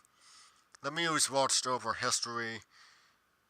This one again. The muses watched over history, music, comedy, tragedy, dance, and song, lyric, poetry, hymns, astronomy, and epic poetry. And that's song for drama. What's this next?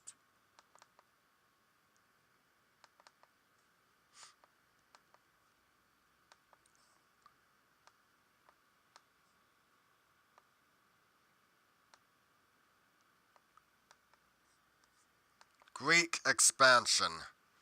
On a modern map, Greece looks quite small, but 2,300 years ago, under Alexander the Great, Greece ruled most of the known world, from Egypt to the border of India. Even before Alexander, trading ships had carried Greek olive oil, wine, and other goods all over the Mediterranean. Greeks built settlements along the coasts of the countries we know today as France and Turkey, even as far east as the shores of the Black Sea in what is now Russia.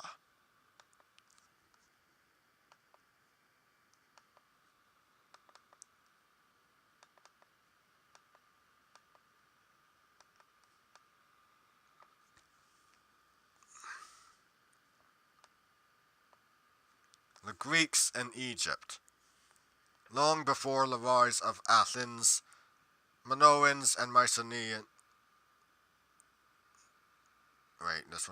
Long before the rise of Athens, Minoans and Mycenaeans traveled to the Nile Delta in search of grain, gold, wine, linen, and other goods. Some Mycenaeans, called the Sea Peoples by the Egyptians, might have tried to invade parts of Egypt after famine drove them from Greece. Herodotus, the Greek traveler and historian, told stories that delighted the people back home.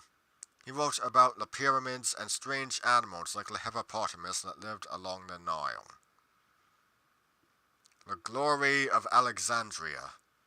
When Alexander the Great took over Egypt, he built a magnificent city and named it after himself. Alexandria became a center of culture, with a fabulous library and a lighthouse that was famous throughout the world. Faience Frog. Egyptian art fascinated the Greeks, who copied objects like this faience frog, a sacred symbol in Egyptian religion.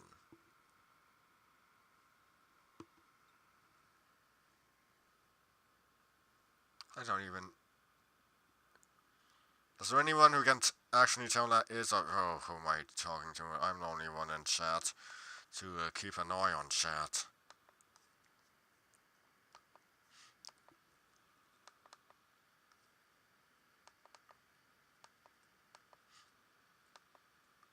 A push through Persia.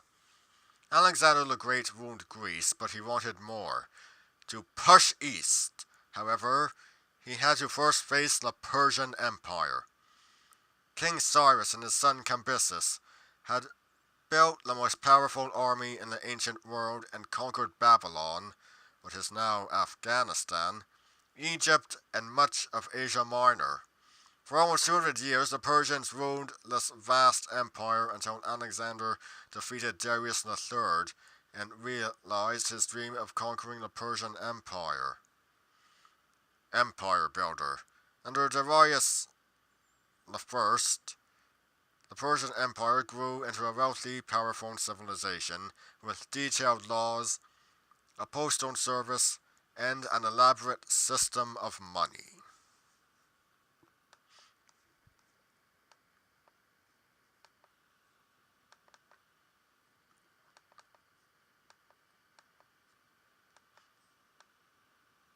Soldier Father, Soldier Son. Philip of Macedon gave his son Alexander many gifts. He taught Alexander to fight and lead, and he brought Aristotle, the most famous teacher in Greece, to educate his young son. Philip's greatest gift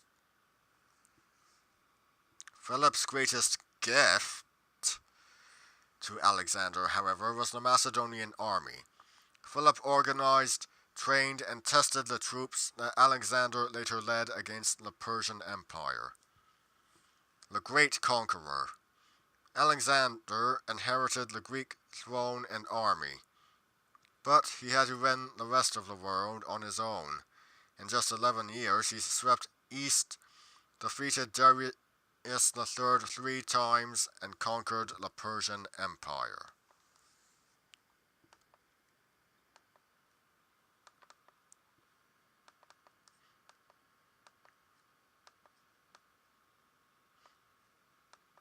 Greek influence abroad. Like the Minoans and Mycenaeans before them, Greek merchants sailed across the Mediterranean Sea and trailed on primitive roads to sell their goods and bring grain and other products to Greece.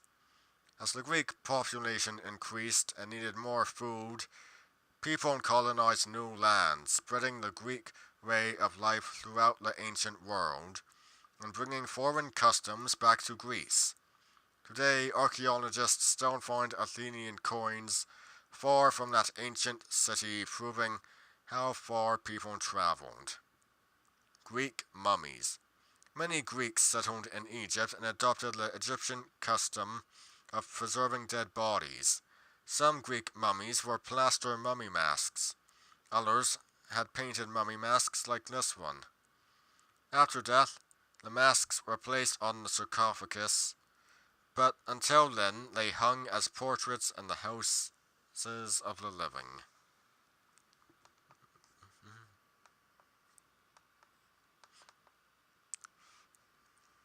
The Great Navy. Athens had a good army, but its real power came from its navy, and the warships called triremes, with which it ruled the seas. Click the play button to see how Athenian captains swept the Mediterranean Sea of enemy vessels.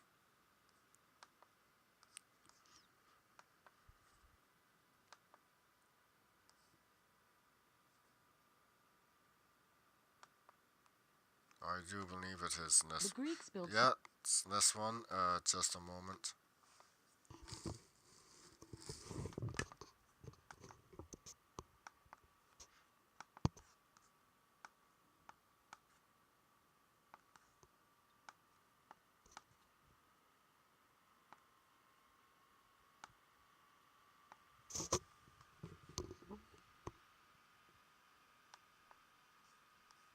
The Greeks built some of the finest warships in the ancient world, vessels that were fast, agile, and deadly. During the Archaic period, the Greeks built ships called pentacontors. 25 oarsmen on each side powered them through the water. The Phoenicians perfected this design. They built larger ships with long, flat decks and 2 rows of oarsmen along each side. In the 6th century BC, the Greeks developed a much grander warship, the trireme. Up to 170 oarsmen powered this vessel. Seated on 3 levels, they rowed in perfect unison. Even a single man out of time could tangle the oars and cost the lives of the entire crew. Greek ships had sails for cruising at sea, but they were always dropped before going into battle. These ancient warships were much more agile when maneuvered by the power of the oars. A trireme carried soldiers along the upper deck. The captain commanded from the stern, but the trireme's secret weapon was its prow. Built into every vessel just below the waterline was a wooden ram covered with bronze. By crashing head-on into an enemy warship, a trireme could damage or even sink its opponent. Soldiers on deck fired arrows at the enemy. If necessary, they could board the ship and engage the enemy sailors in hand-to-hand combat. Triremes became so light and maneuverable that they could glide right alongside an enemy ship and snap off its oars. Then soldiers could board the disabled ship, take its crew prisoner, and strip its treasures. Of course, triremes weren't perfect. They were unstable in storms, and they had no sleeping quarters or galley. Each night sailors headed for shore. But for many years, triremes sailed the Mediterranean Sea as the most successful warships of the ancient world.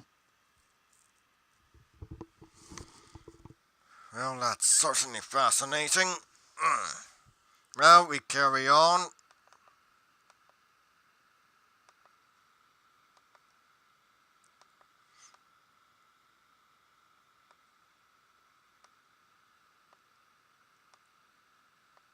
Farming, fishing, and food. Don't get hungry on me now, stomach. In ancient Greece, there wasn't a great river like the Nile to supply plenty of water and bring fresh soil each year. Farmers had to work hard to grow enough grain and vegetables in the rocky soil on steep hillsides. But if the land was poor, the sea was rich. All kinds of fish thrived in the Mediterranean and Aegean seas, there for anyone to catch. Even today, many Greek villages depend on the sea for much of their food.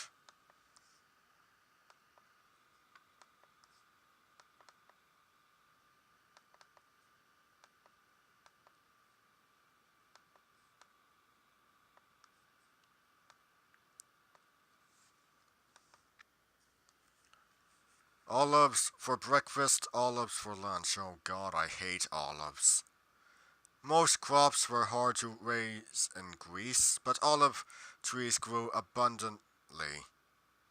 Olives were a basic food and a valuable commodity. The Greeks traded olive oil for grain and other food. In the sunken hulls of ancient trading ships, archaeologists have found jars that once held olive oil. Today, Greek farmers still tend their olive orchards, and cooks around the world prize Greek olive oil for its flavor. Pressing the oil. The Greeks stored olive oil in large jars called amphorae. To collect the oil, the Greeks crushed the olives in a press and strained the oil, shaking it up. To harvest ripe olives, one person climbed a tree and shook the branches.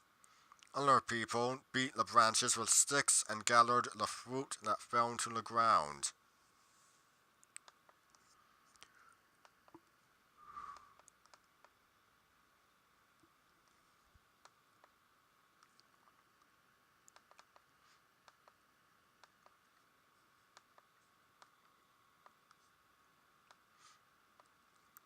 For the love of wine. Wine. Greek legend said it was a gift from the god Dionysus, who gave the grapevine to humans. The Greeks certainly seemed to enjoy the gift. They drank wine with every meal, although most of the time they watered it down. Greek wine was even a kind of international money. Greek traders exchanged wine for grain and other necessities. Today, Greek farmers still tend vineyards on the same land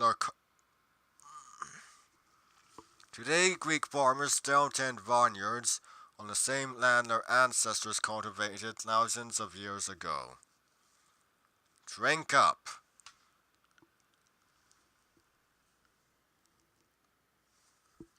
In ancient times, Greek wine was thick and strong.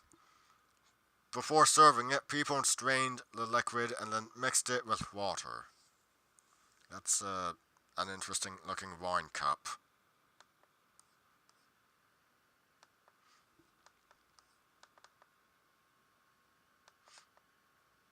No, that's not window capture.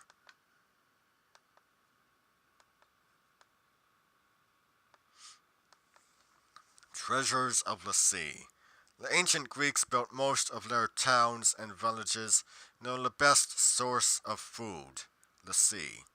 Fish were plentiful and available to anyone who could build or buy a small boat. Using brawn hooks, nets, and spears, Greek fishermen caught all kinds of fish, squid, and other sea creatures. The Greeks never caught or ate one kind of sea creature, the dolphin. They believed dolphins brought good luck. Archaeologists found this wall painting made more than 5,000 years ago at the Palace of Knossos on the island of Crete. Timeless trade. These modern Greek fishermen probably don't look much different from their ancestors.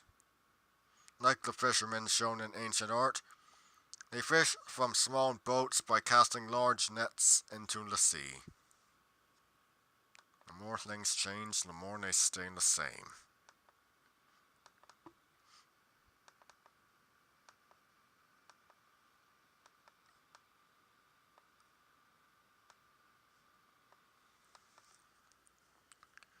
What did people eat? Goat cheese, fish, vegetables, eggs, and porridge or bread made from barley.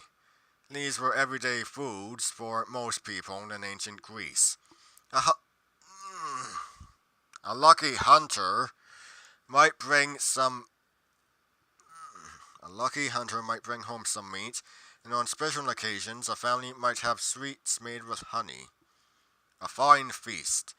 Wealthy people enjoyed a greater variety of food and more of it.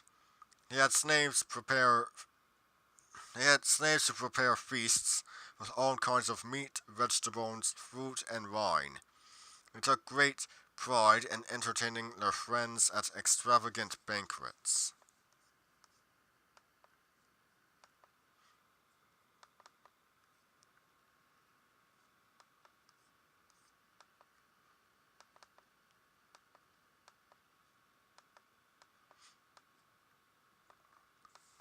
Herding. The dry, rocky soil in Greece could not support herds of cattle, and only the very wealthy could afford to keep horses.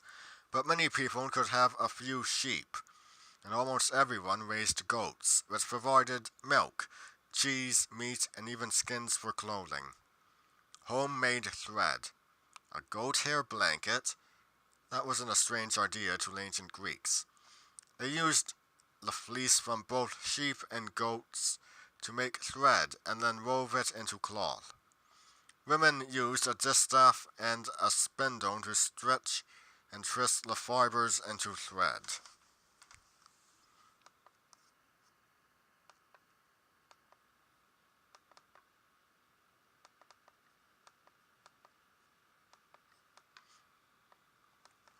Gods of the fields.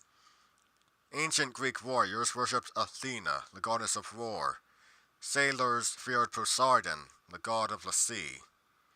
But neither of these gods concerned farmers. They had more important gods to consider, gods whose actions meant either the success or failure of the harvest. Goddess of the grain.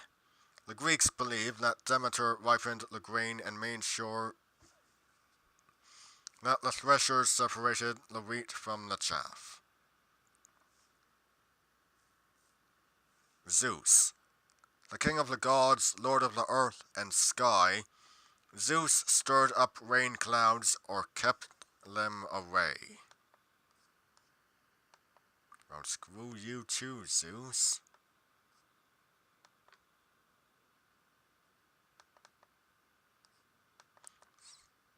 Certainly a fickle individual, aren't you? Besides the, obvious bit of your personality.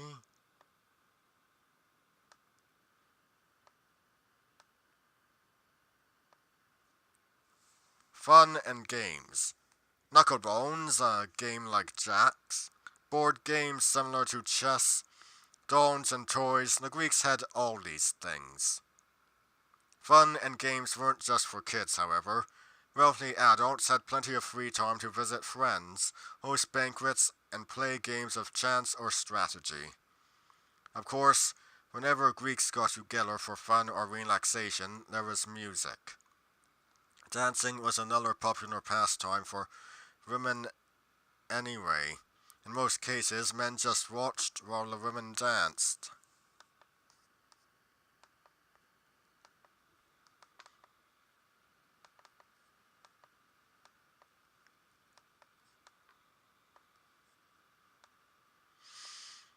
Making music. Music was everywhere in ancient Greece. The Greeks sang at births, weddings, funerals, and feasts. They had love songs and war songs, drinking songs, and songs to thank the gods. In fact, Greek theatre began as songs and dances dedicated to the gods. Only later did plays have dialogue. The Greeks wrote their own songs, but they copied most of their instruments. like the lyre and cymbals from Egypt and other civilizations. Animal amplifier. Nature gave the Greeks an excellent sound box for their lyres. Tortoise shells amplified the sound of the strings which musicians plucked with a plectrum. A pair of pipes. The Greeks often played double pipes, so this flute, made from sycamore wood, was one of a pair. Flutes had reeds in the mouthpieces, so they sounded a lot like a modern oboe.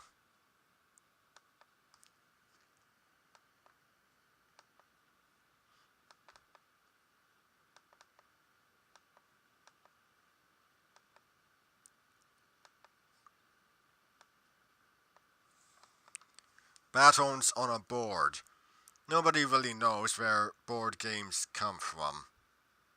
The Greek historian Herodotus said they were invented in Lydia, a country in Asia Minor. But wherever they came from, such games were popular in ancient Greece. Archaeologists have found many counters, dice, and game pieces made of stone, bone, and clay. Life or death. Egyptians played a board game called Sonnet. After tossing throw sticks, like dice, the players moved markers to reach the kingdom of Osiris. Well, they had to pass many dangerous obstacles to reach the afterlife. A game of strategy. Ajax and Achilles were two famous Greek warriors who fought in the Trojan War. This painting shows them playing a board game while they rest between battles. It might be a game similar to backgammon or chess.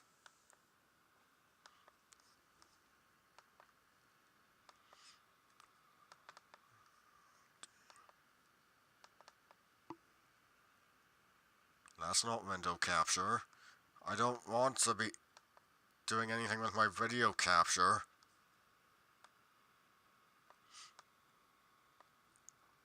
Tops and yo-yos.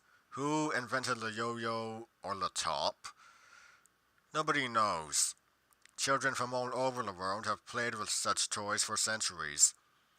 Boys and girls in ancient Greece enjoyed them as much as anyone. While the time of toys and games ended quickly for most children in ancient Greece, when they turned 13, kids dedicated their toys to the god Apollo and prepared for adulthood. A child pulled a piece of thread to start this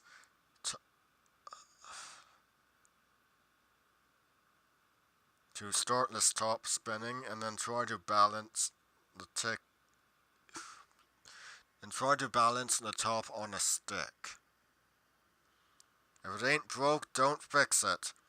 Ancient yo-yos worked just like modern ones do. What do you suppose the Greek version of walking the dog was called?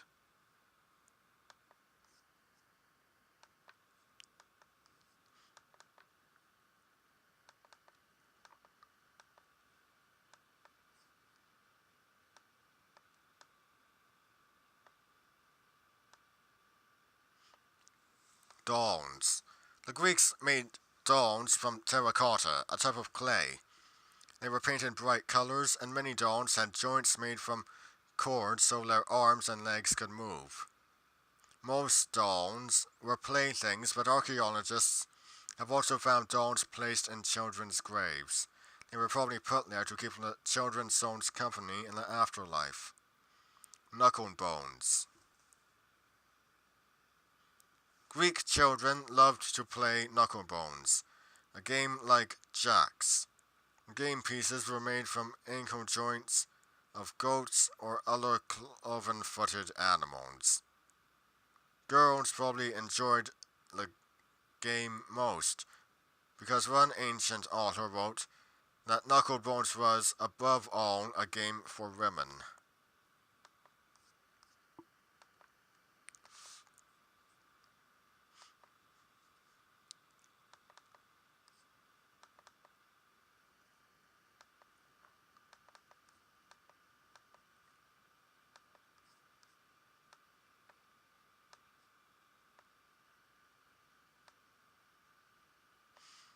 The Great Games. To the ancient Greeks, sports were more than mere entertainment or a way to stay fit. The Greeks held four national athletic competitions, but the biggest was held every 4 years to honor Zeus. Spectators flocked to a huge stadium that held 40,000 people. This competition, called the Olympian Games, was so important that during wartime truces were declared to allow athletes and spectators to travel safely to and from Olympia.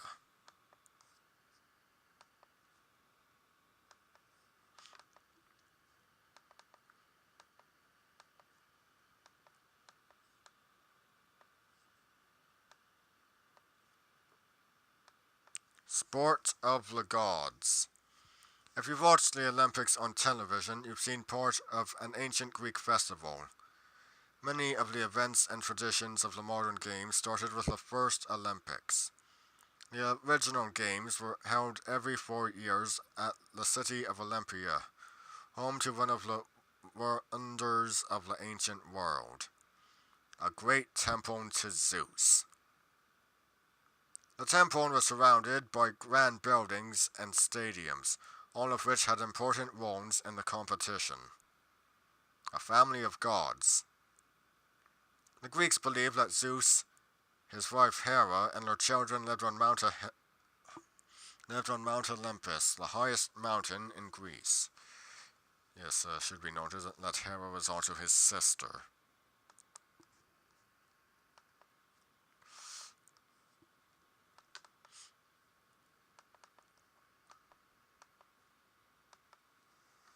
A modern legacy. In ancient times, the games took place only in Greece, and only Greek men could participate. Today, cities around the world bid for the honor of hosting the Olympics. Men and women from almost every country compete in traditional events, such as the decathlon and many modern sports. But even with all the changes, the Olympic Games still celebrate athletic excellence and the belief that sports represent what is best and noblest about people. Let the Games begin. In 1984, the Olympics were held in Los Angeles. As in every Olympic competition, the Games started when a great torch was lighted. This tradition is based on part of an ancient Athenian competition, in which runners passed a torch from one team member to the next.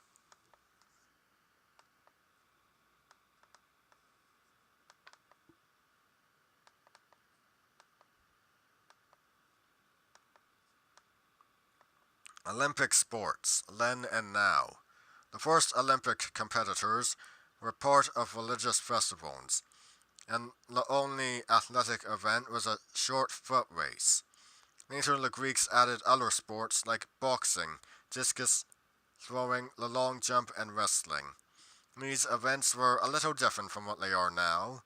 Athletes made offerings at the temples, stripped off their clothes, rubbed their bodies with olive oil, and then competed naked. The winners didn't receive fancy medals. They were honored to wear a simple olive wreath on their head. Blow by blow. Boxing was a popular sport in the early Olympics. Instead of using gloves, the fighters wrapped leather thongs around their fists.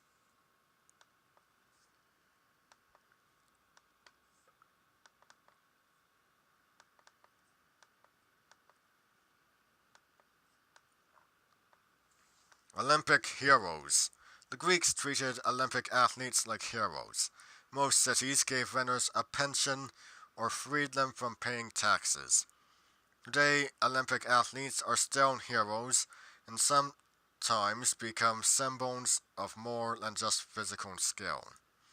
A great record.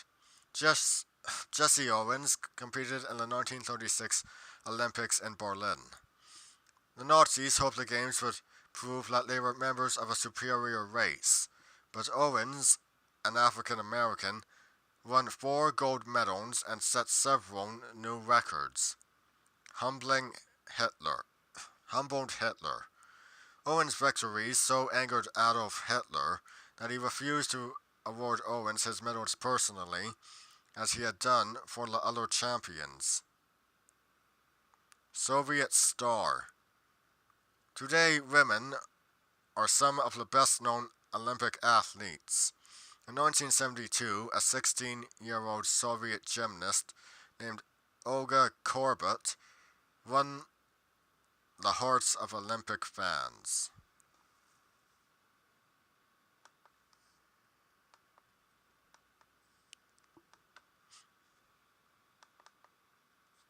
Well, this is a long one.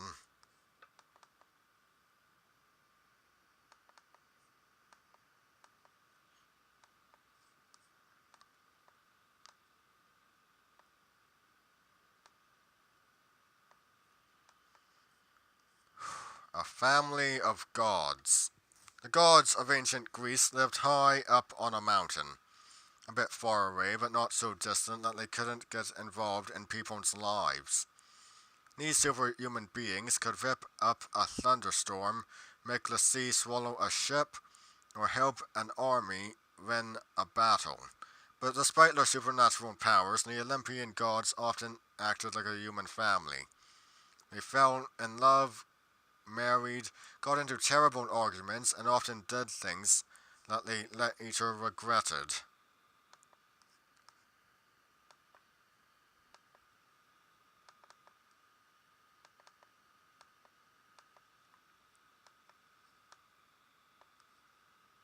Apollo.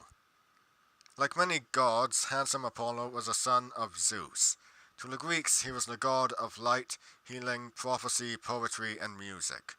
According to legend, Apollo taught humans the science of medicine, and sometimes he gave the gift of prophecy to mortals that he loved. To learn about the future, people visited his famous oracle at Delphi, where a priestess answered questions with riddles and mysterious warnings.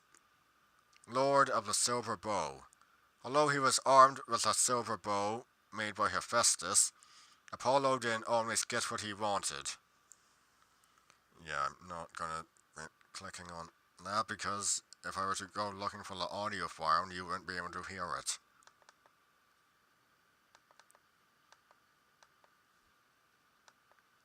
Athena. Beautiful Athena looked like a goddess of love, but she was one of just a few gods who were immune to the power of Aphrodite. She dedicated herself to serious things, philosophy, inventions, even war. She won the devotion of Athens, the city that was named for her, by giving its people a precious gift, the olive tree. But Athena didn't just sit around in an ivory tower thinking. She even helped tame the winged horse Pegasus. Many names.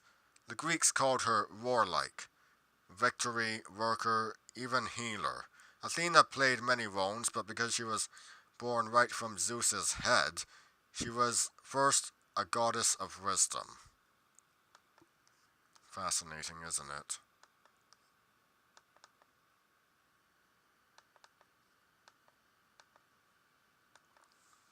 Zeus. Zeus was a muscular, dignified god of great power who threw thunderbolts and ripped up storms.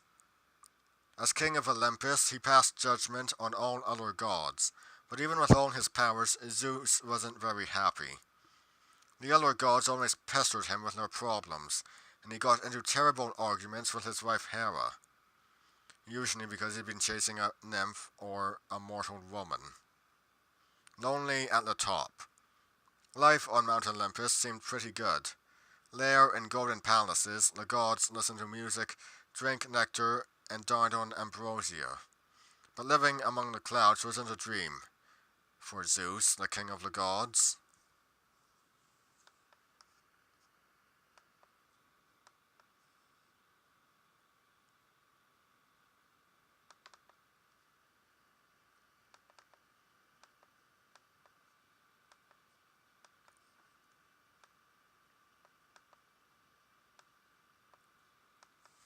Hades.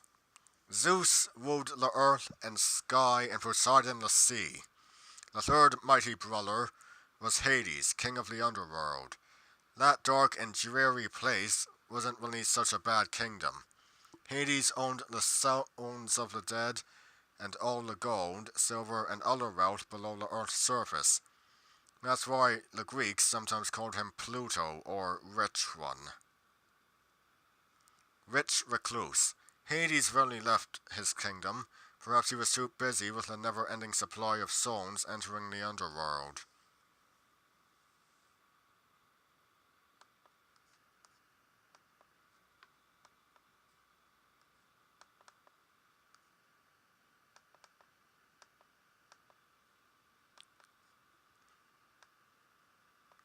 Dionysus.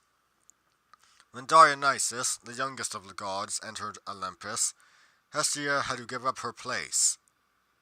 Dionysus was the god of wine, drama, and madness. And pictures usually show him with his favorite plant, the grapevine. The Greeks liked Dionysus, but they were a little afraid of him too, because his celebrations could get out of control. Legend said that sometimes his worshippers became so frenzied that they tore animals and even human victims to pieces. Take a look at that wine cup. Driven crazy. The wild behavior of Dionysus wasn't all his fault. Jealous Hera made him insane when she found out he was Zeus's child by a mortal woman.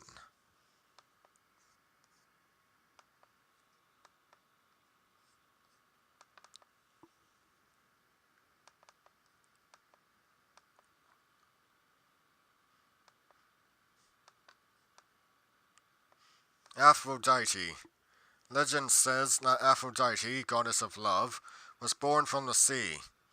When Kronos, the Titan, killed his father Uranus, he cut up the body and threw the parts into the water. Well, technically he didn't actually kill him, he just castrated him. Out of the blood of Uranus, in the form of the sea, Aphrodite was born. She was one of the oldest gods on Mount Olympus. Older than Zeus, and even the mighty king of the gods couldn't escape from her power. Well, that's one version of it. There's also a version where Zeus is her father. Queen of the Forge.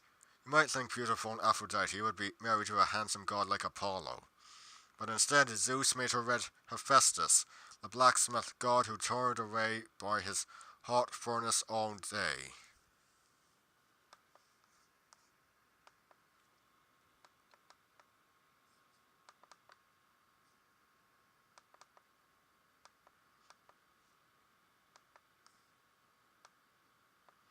Poseidon. Poseidon, brother of Zeus and Hades, ruled over the oceans. God of thundering horses, he was also called Earthshaker because he caused earthquakes by pounding the ground with his trident. Poseidon lived in a palace under the sea and rode around in a golden chariot pulled by a team of snow-white horses.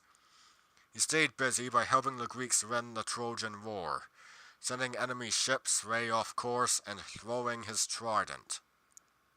Second prize. When the gods divided the universe, Poseidon won second prize after Zeus claimed the heavens. He was never very happy about losing to Zeus.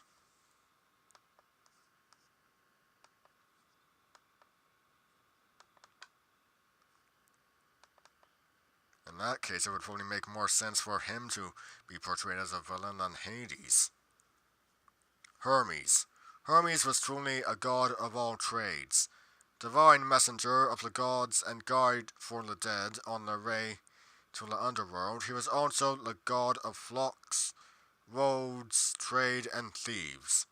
It's a good thing he had rings on his feet. They're the only thing that kept him going. Light on his feet. Hermes was usually shown wearing a helmet, but he zoomed around so fast nobody ever got a really good look at him.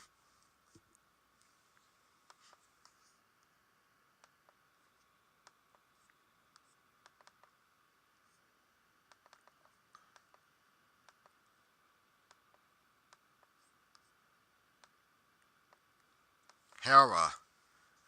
Just as couples today celebrate their anniversaries, the ancient Greeks celebrated the sacred marriage of the father and mother of the gods, Zeus and Hera.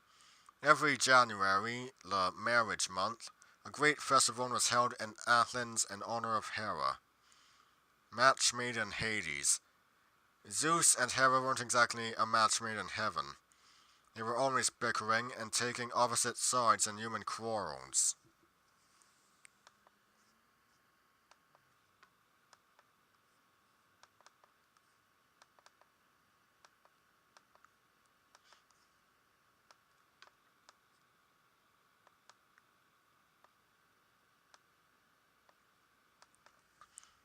Artemis. Artemis was both a hunter and a protector of animals, especially young creatures. Although more than one god and even a few humans fell in love with her, Artemis never slept under Aphrodite's spell. She didn't get married or have children herself, but many Greek women prayed to her for strength during childbirth. Goddess of the Moon. Artemis did most of her hunting at night under the moonlight. She carried a silver bowl.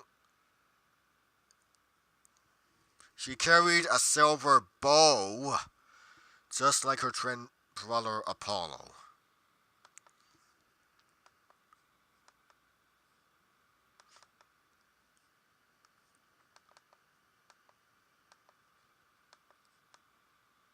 Ares.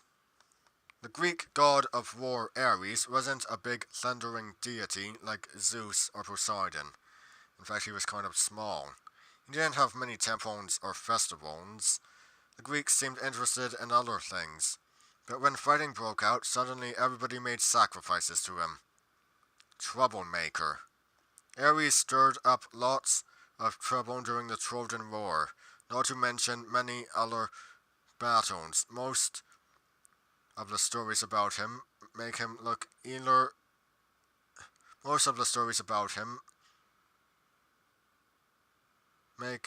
either like a bully or a fool. There, that's it.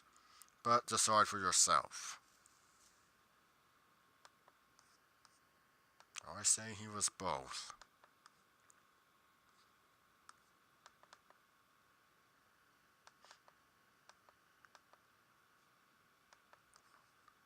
Hephaestus. Hephaestus was the god of fire and the blacksmith for the Olympians. He made the special axe that cut open Zeus's head when Hephaestus was born. Among the gods of Mount Olympus, only Hephaestus was ugly. He was also crippled, but you'd think this sooty, hard-working god was actually lucky because he was married to the divinely beautiful Aphrodite. But theirs wasn't exactly a match made in heaven. Rejected at birth. Legend said that Hera threw the baby Hephaestus from heaven because he was so ugly, but he got back at her by building a magic trap shaped like a golden throne. The other gods had a hard time persuading him to let her go.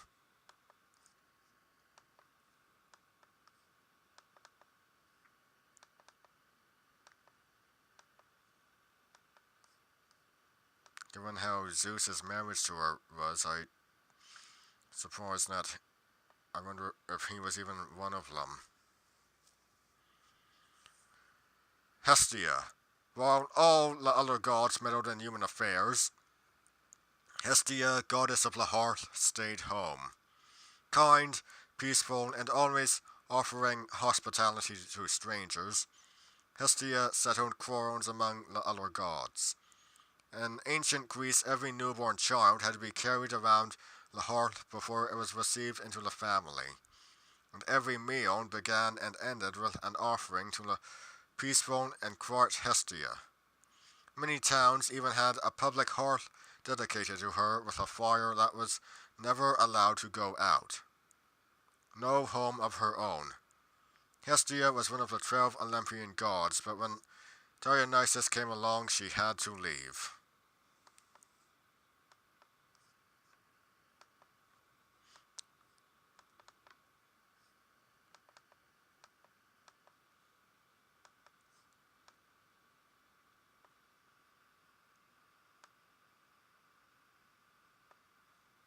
Rise of the Gods. The Greeks didn't believe the gods created the universe. In fact, it was the other way around. Earth and sky were the first parents, and their children were called the Titans. Kronos, mightiest of the Titans, ruled the universe until his sons Zeus, Poseidon, and Hades overthrew him and the other Titans in a big battle. Then Zeus and his brothers divided up the universe among them. Lofty home. The new gods, under the leadership of Zeus, went to live in Olympus. Although their palaces were at the top of a high and snowy mountain, no cold winds ever blew there, and the gods enjoyed a pleasant life in their beautiful domain.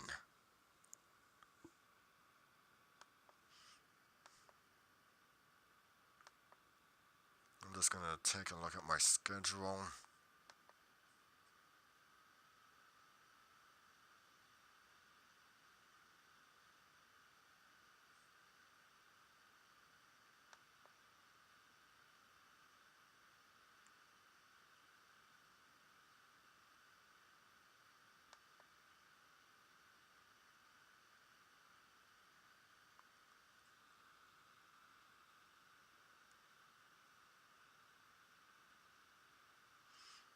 Okay, let's keep on going for a bit.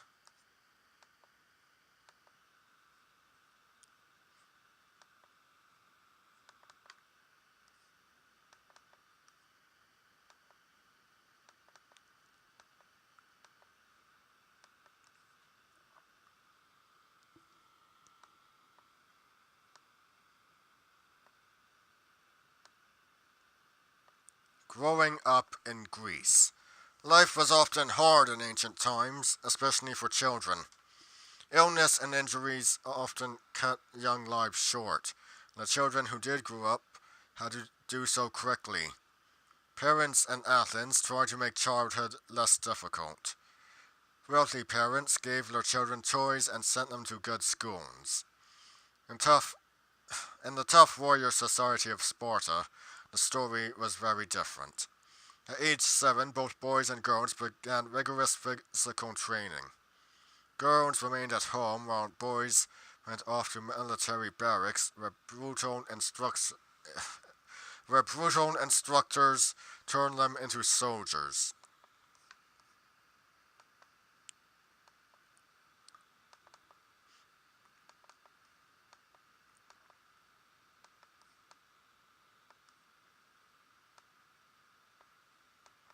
Bringing up baby.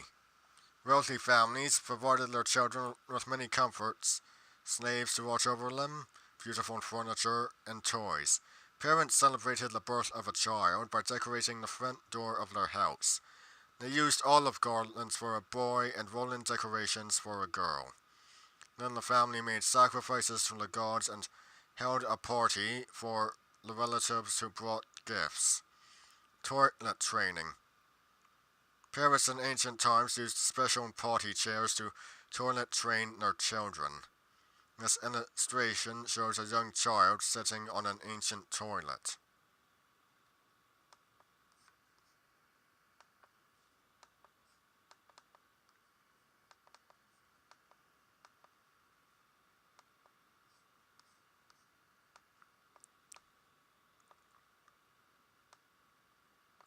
A father's right.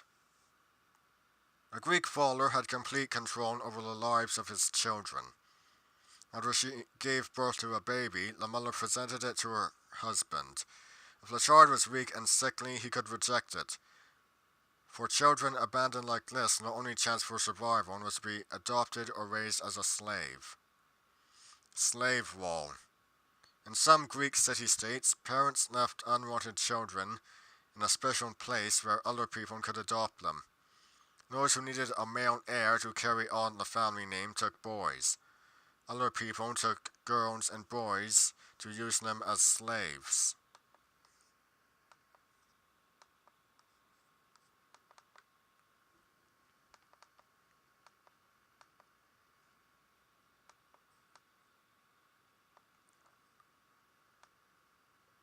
A Greek education.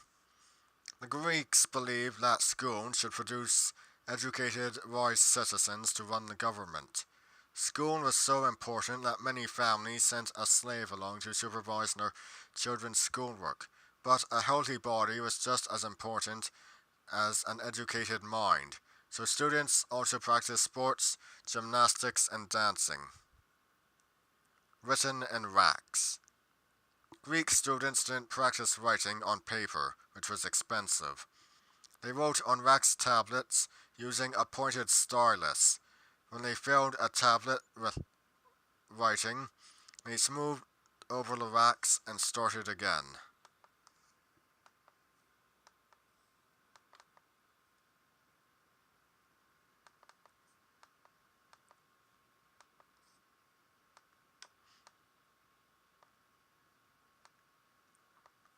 Girls' school.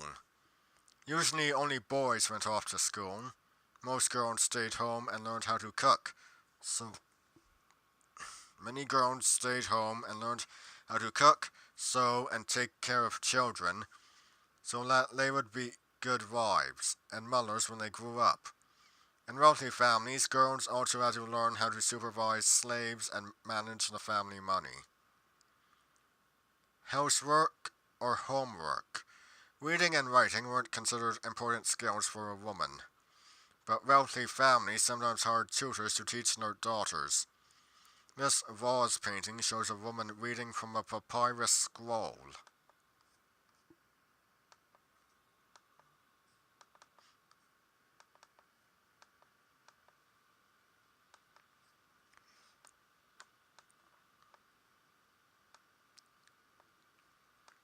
Toys. Boys and girls in ancient Greece enjoyed many toys and games that are still popular today. Dolls, wooden animals, even blind men's bluff. Most toys made of wood or cloth haven't survived, but archaeologists have found many toys made from clay. These playthings were often left in children's graves to keep them company in the afterlife. Knucklebones. These girls are playing Knucklebones, a game like jacks. The bones came from the ankle joints of goats or sheep. Clay Company. These figurines might have been made by potters out of leftover clay. They were modeled by hand and brightly painted.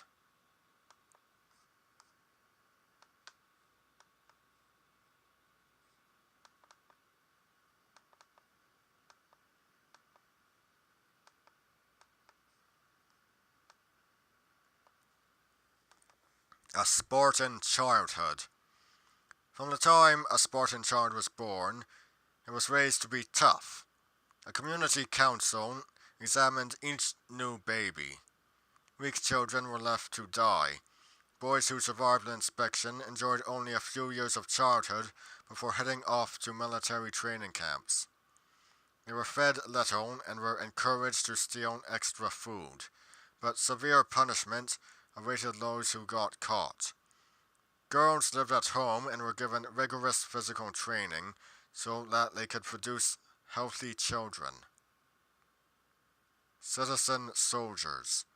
Only about 25% of the people in Sparta were true Spartans. The rest were resentful slaves, ready to rebel at any time. Citizens were told to have many children so that the city always had enough soldiers to crush a revolt.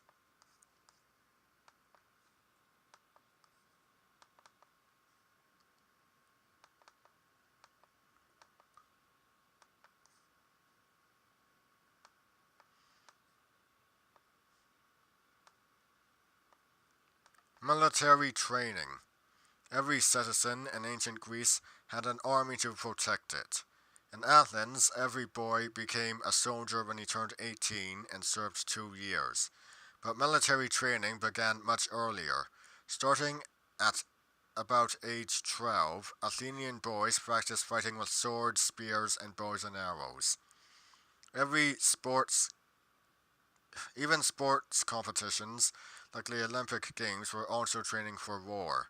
Many events from wrestling to javelin throwing were related to the martial arts. A young soldier. The most famous soldier from ancient Greece commanded a great army by the time he turned 20. In about 10 years, Alexander the Great conquered many nations and created a vast empire.